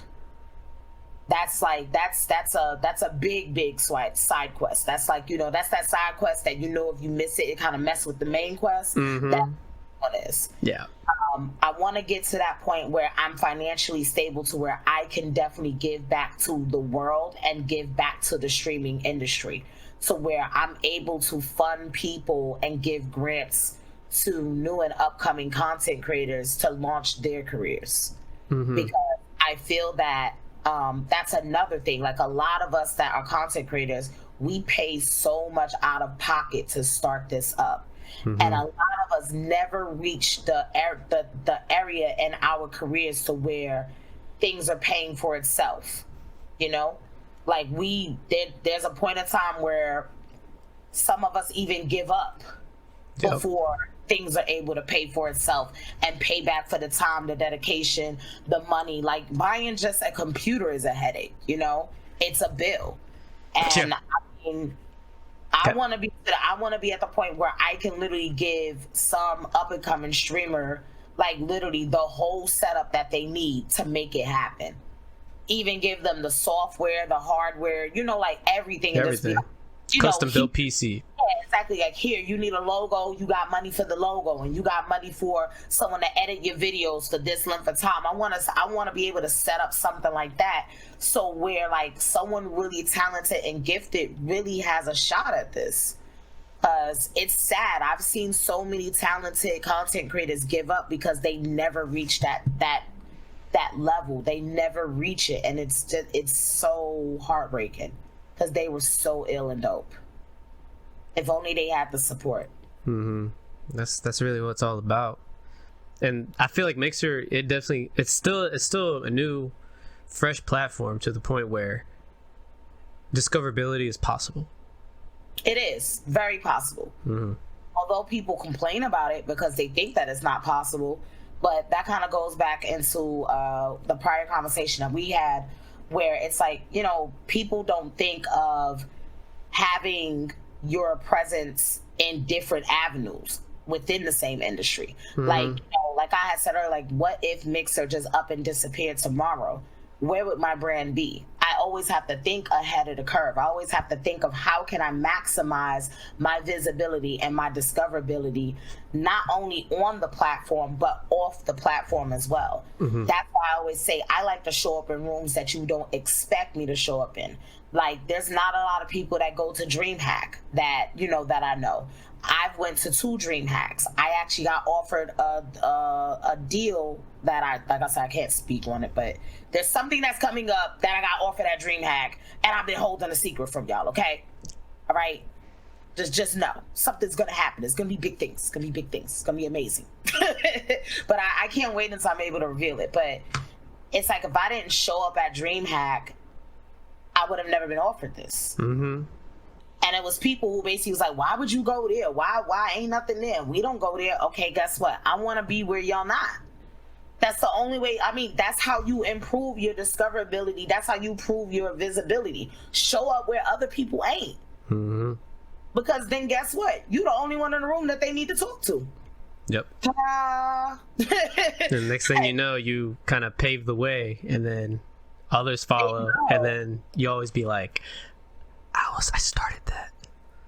And it's like it's not a bragging right thing when people say that either. Yeah, I want of course. people to be very clear on that. It's not a bragging right thing for someone to say, I started that.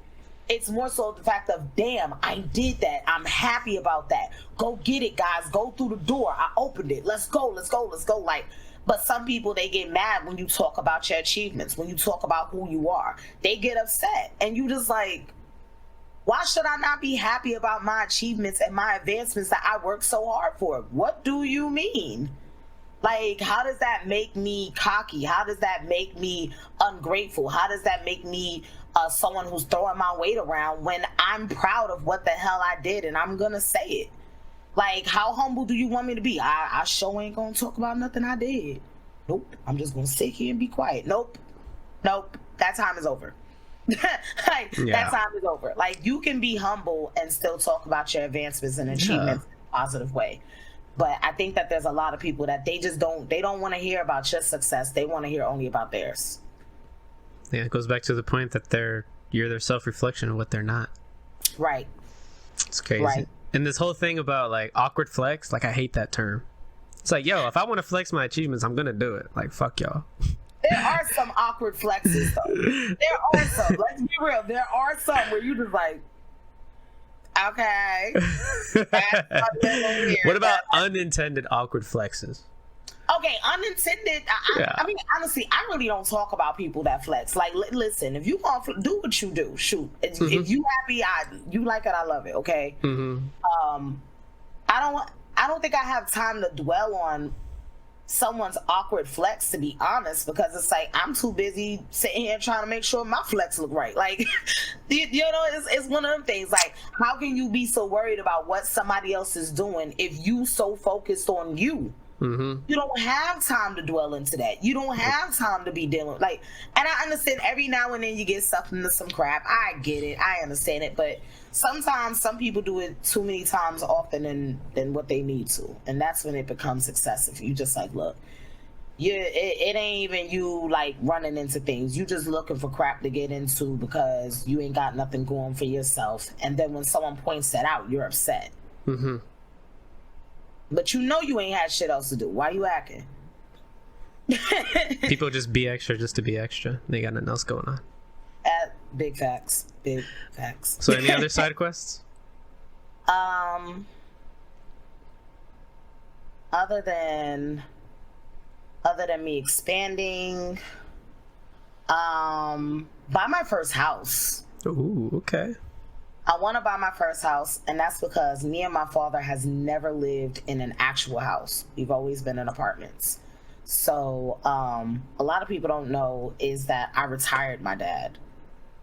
I got tired of him being back in Brooklyn, and that was one of my worries while I was basically doing my business coaching. So I always told my dad, like, look, if I ever move to where it's somewhere that, you know, it's peaceful, it's clean, it's, you know, a life that I know that he's always wanted to live, that I will do that because honestly, like, my dad stayed in New York City because of my grandmother.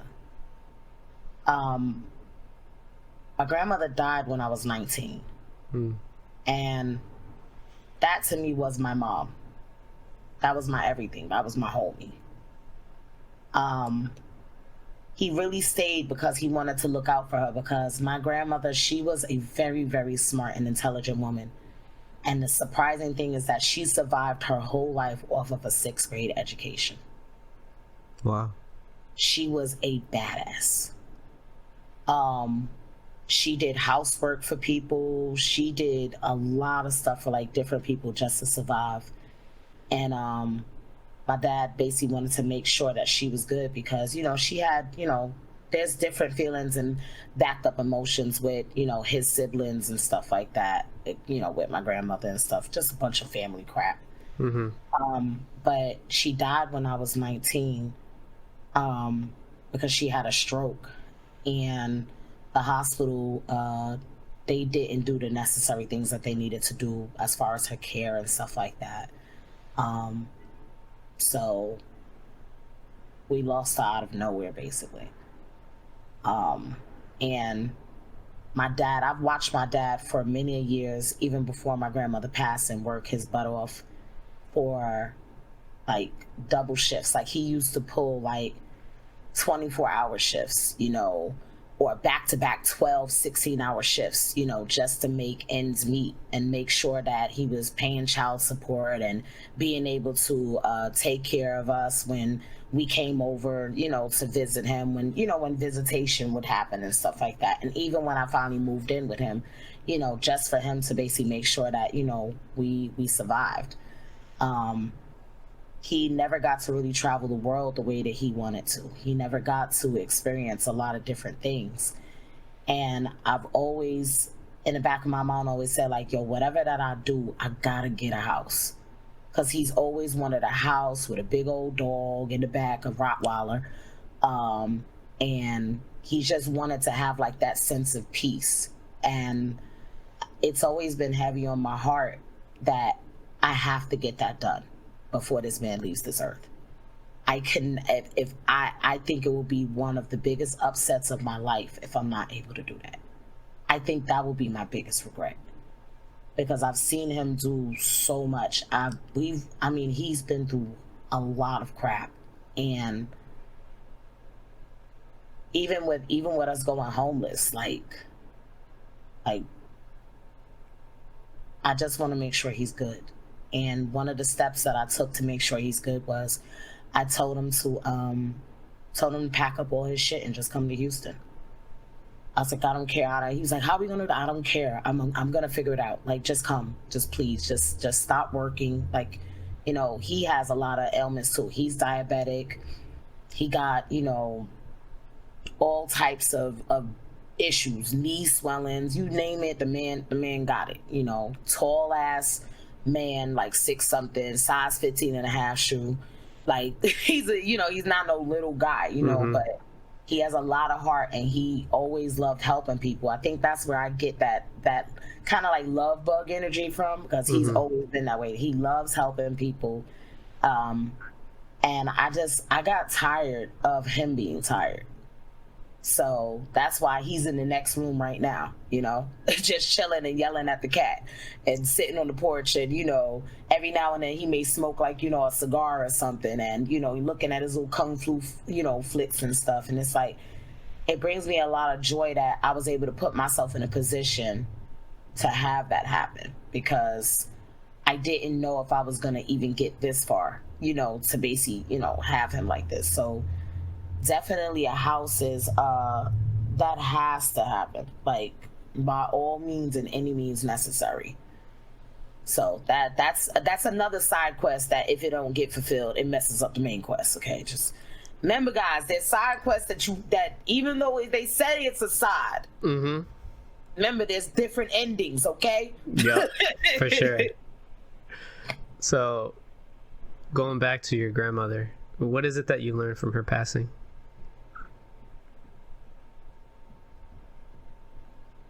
That I wasn't ready.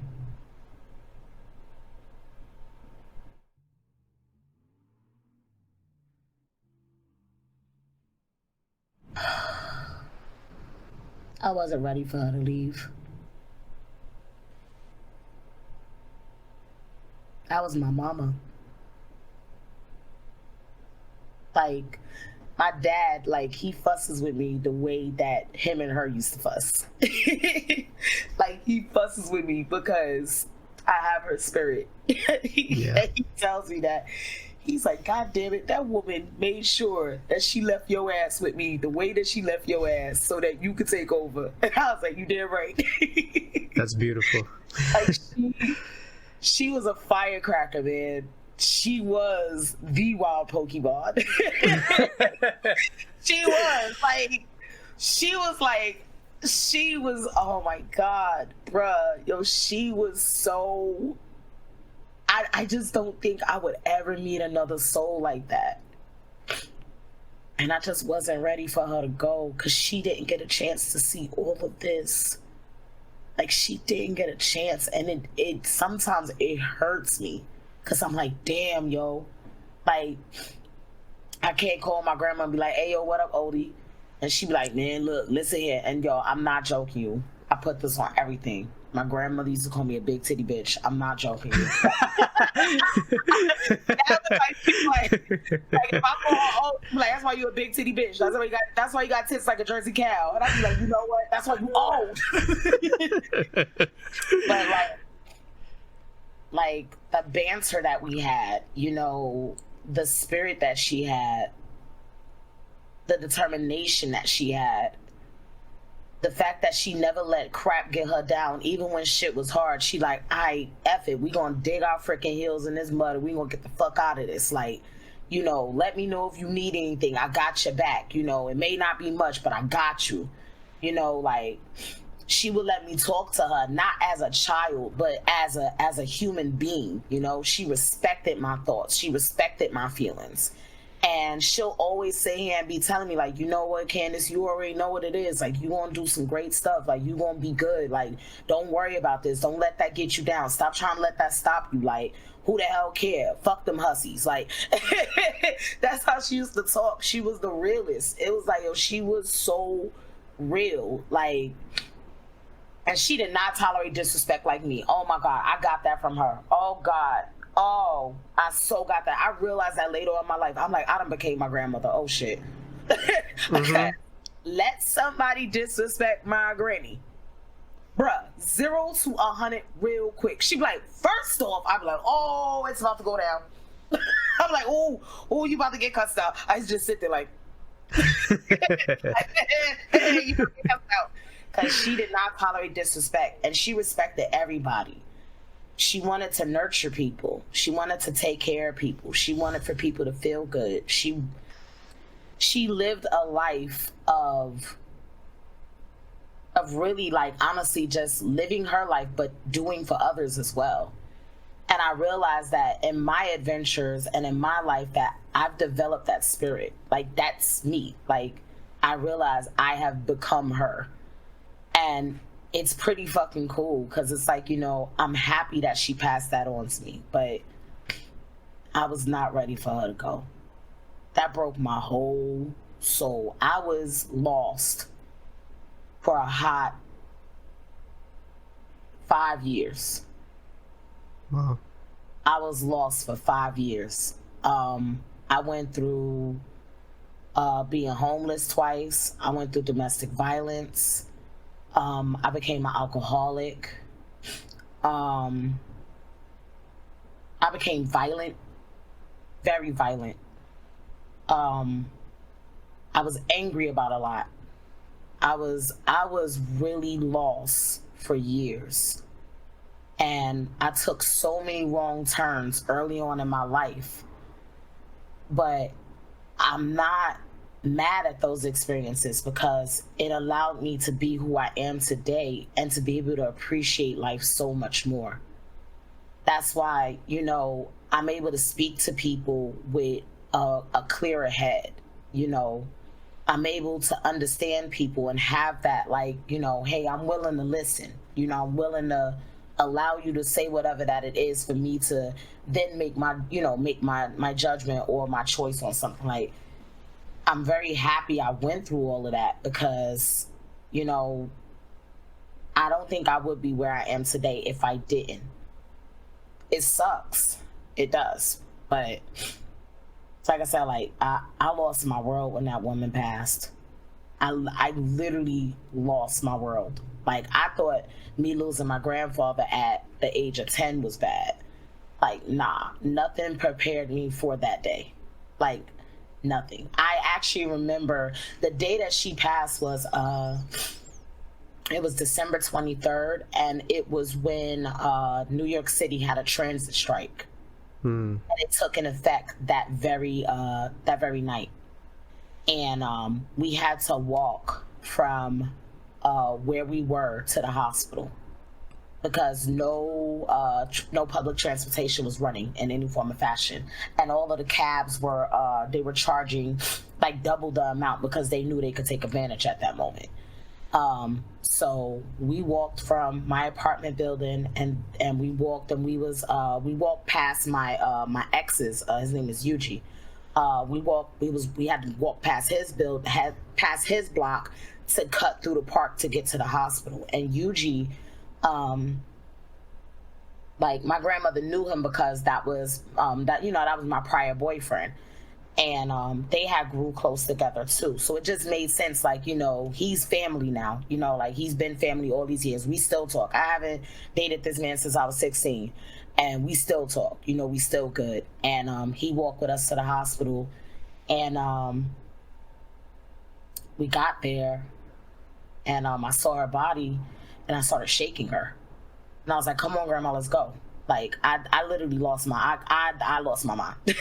I was like, "Come on, grandma, let's go. Get up. Come on, let's go. Let's go. Stop playing with me." Like, I really was talking. I was like, "Yo, stop fucking playing with me. Like, what are you doing? Like, what the fuck?" Like, I really was, like, going in, and then I just started going ballistic. And I remember Yuji picking me up and wrapping his arms around me and literally carrying me out the room. And I'm kicking and screaming and crying and going ballistic. It just was a hard hit, because it's like, you never realize how precious life is until someone is taken from you that you really care about. And it's like, I know that she left a lot of values with me, and I know that she's looking over me. And sometimes I think that's why the luck comes to me, I think sometimes it's her sprinkling her little dang on fairy dust around, like, "Look, big titty bitch, take this shit." Like, and that's how she used to talk to me, because she was from the South. Yeah. So she talked just like that. It's so funny. Like, she had this she had this voice that was just, like, so hilarious. Like, you just like, "Yo, you wild." But it's like that whole 5-year period that I went through inner turmoil, I learned so much about, like, how far things can get when you really just don't deal with some stuff. You really don't, you internalize some stuff, and you just keep letting it fester. And that's why I'm so grateful and thankful for this path that I'm on now. When people see me cry on stream, they don't understand. I'm crying for that homeless Candace that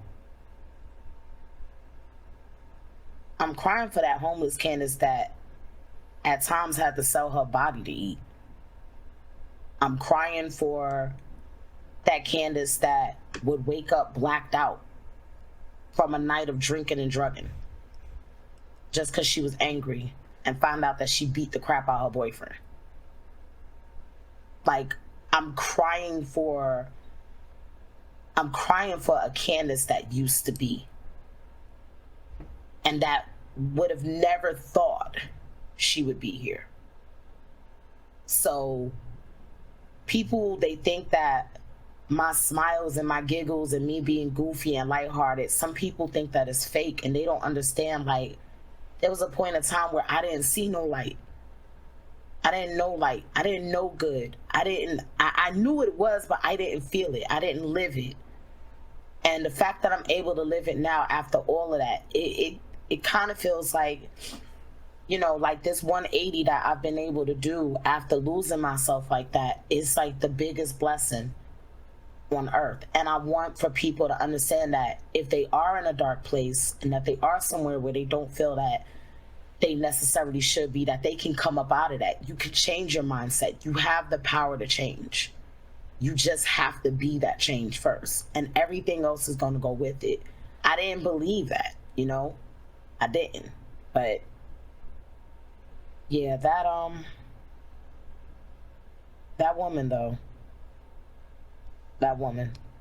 she was a freaking amazing woman, and I'm grateful and thankful that God blessed me with her presence for all of the 19 years that she was in my life. And I'm grateful and thankful that, now I'm able to, really, I've been able to really grow into my own, and now become a leader, become, a beacon of light, and show people that, even when you have came from a dark ass place, you can always make it out. So, and I've never really told a lot of the stuff that I just said to anybody on stream. But I figured what better place to do it than on this save file. So yeah. Well, thank you for sharing. You're very strong, Munchkin, and we're all grateful for you to be here. Blue in his eye. I swear. So get on my face. Oh man. Well, we're very grateful for you to be here and sharing your story. Thank You're very you. strong. I appreciate it. You're welcome. Alrighty. Any other side quests? Nah, I don't think so. I think with all the side quests that I have, it'll cover everything else that I might need. And probably give me extra gil. I like extra money. Extra gil? Extra gil. Yeah, gil. Yeah, that took me a second for I'm like, what? I'm like, oh, Final Fantasy reference. There you go. Extra gil. Maybe a few hidden components. There you go. There must be a lot of sand going around. Got a whole sandstorm up in here, man. No, don't talk about Anthony Anderson. I had dinner with that man.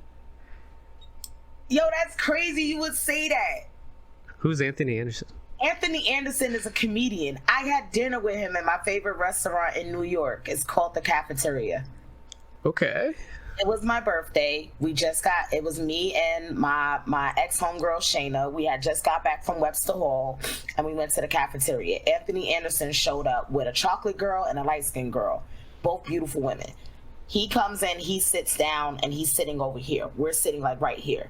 And we see him, but we don't bother him because I'm the type of person when I see celebrities and stuff, I don't necessarily be like all up in their face. You feel me?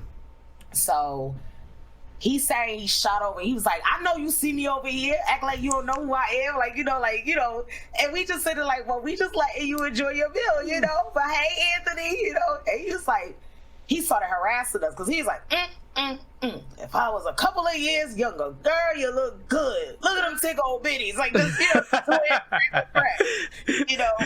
And then my homegirl Shayna got up to go to the bathroom. He was like, Lord, it's a Clydesdale in here. Lord Jesus, look at all that baby. He just like, all for this. So the girl was like, stop, Anthony, stop. Like, stop harassing them young old girls. God damn, we can't take you nowhere, And then the girls was like, why don't y'all just put y'all table towers to basically, to look, let's do something since he done balled at y'all, all right? Let's take your time. So we sat down and we was talking to Anthony Anderson and just cracking jokes and just having a good time, and then we went to pull out our money to pay for our meals. He looked at us like, I know y'all didn't just do that in front of me. Like, I know y'all didn't just, so you want to act like I can't pay for it. We was like, no, we just don't assume that. And he was like, I like y'all. And that was a crazy moment. I had dinner with Common too. Common? Yeah, Common was sitting right next to me at the same place, cafeteria. Okay, that's where all the stars will be going. All right. Yeah. All right. Okay. And, he sat next to us, and then I was basically talking to my homegirl about poetry and stuff. And he's like, "Word, you spit poetry?" I didn't know he was listening. I was like, "Oh my God," because I was trying so hard not to sweat. I was like, "Oh, that man's so fine. Oh God." Oh my God. And he was like, "Yo, spit something for me." And I was like, so I spit something. And he was like, right, yeah, that's dope. Yo, that's cool. He was like, oh, that's nice. So, got to talking or whatever. And then, we basically, he had left and we went to go pay for our stuff and found out it was already paid for. So, yeah, it was pretty cool. Damn. I mean, I've met a couple of people. Matter of fact, another fun fact about me is Little Kim's first video, No Time. Okay.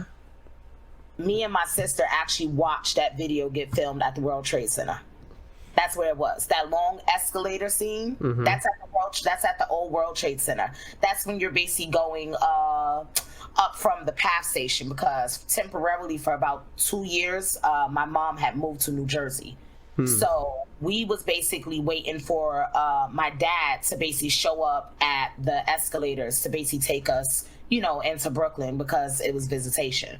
And what happened was that Little Kim was actually filming, Little Kim and Puff Daddy was actually filming a video there. So we actually got to watch that. Didn't know who the hell it was until I looked and I said, oh! I was like, oh, that's so cool. That's okay. Oh, shit. So casual. Yeah, this is one of the things. Just happens. Damn. Well, shit, you were in line when you said you had luck. Damn. Yeah, I run into some random situations. I met Courage JD Mm-hmm. at DreamHack randomly. Cool. Me and him, like, we actually was sitting inside of the gamer lounge, and he did his interview right then and there. Like, he just walked in like mad casual, and I'm like, yo, that's Courage.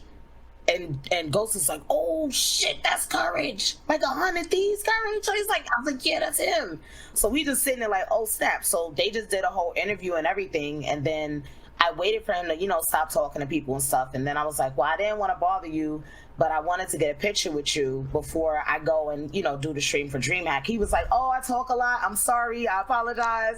And then we took a picture, gave me a hug, and I just, headed out. I missed the myth again. Like, well, yeah, I missed him. But I met him at the previous DreamHack, and he was pretty cool, too. I don't know. I just meet random people, okay? I mean, I don't know about random people, but yeah, you definitely meet some people. That's awesome. Okay, so you did your main quest, you completed your side quests. Those are important. Now you have reached your final boss. So what is your final boss you wish to conquer?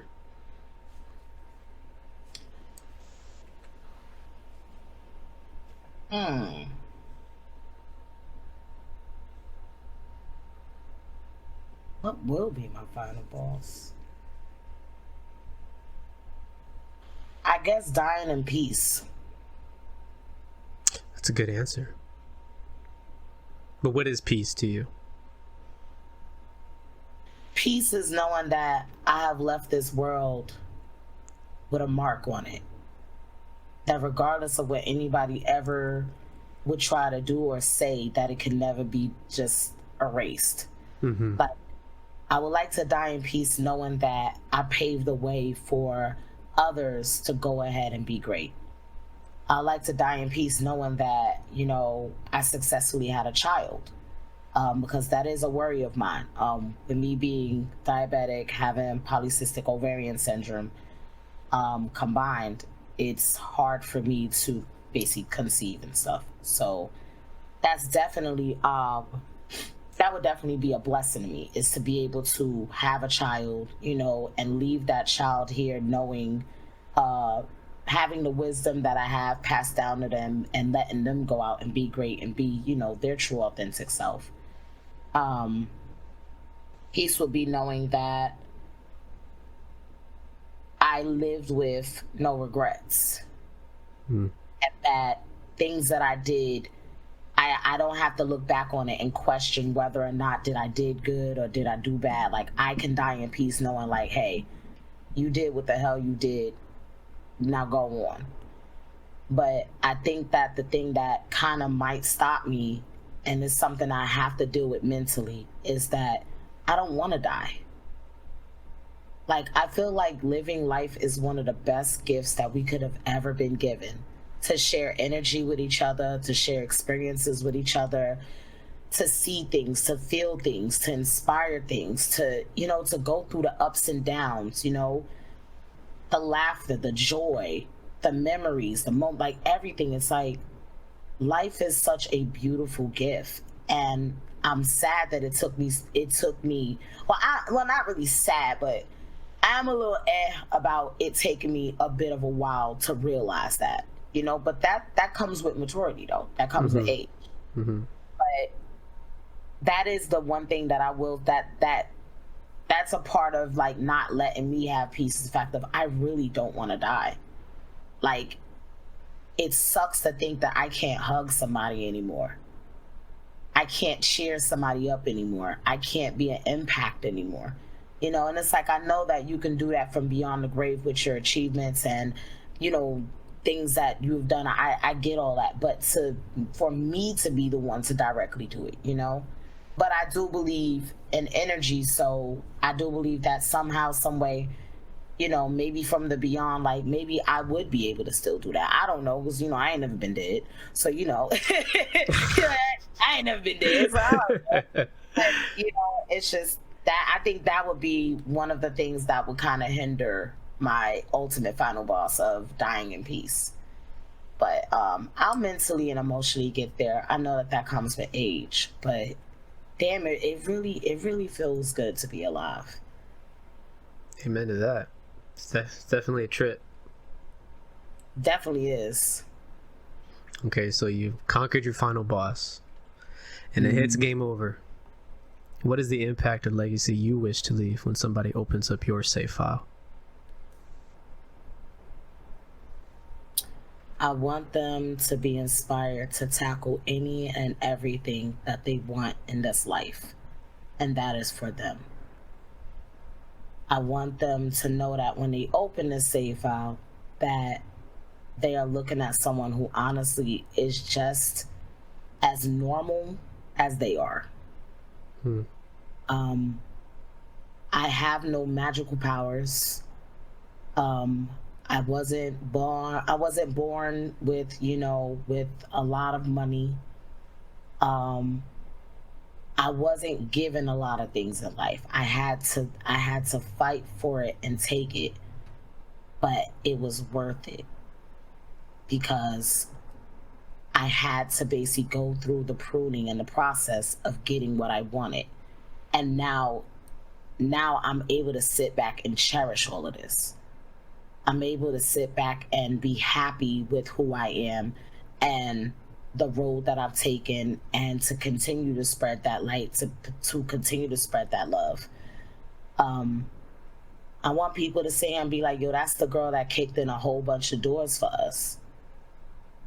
And she ain't asked for us to sit here and give us anything back other than do the damn thing.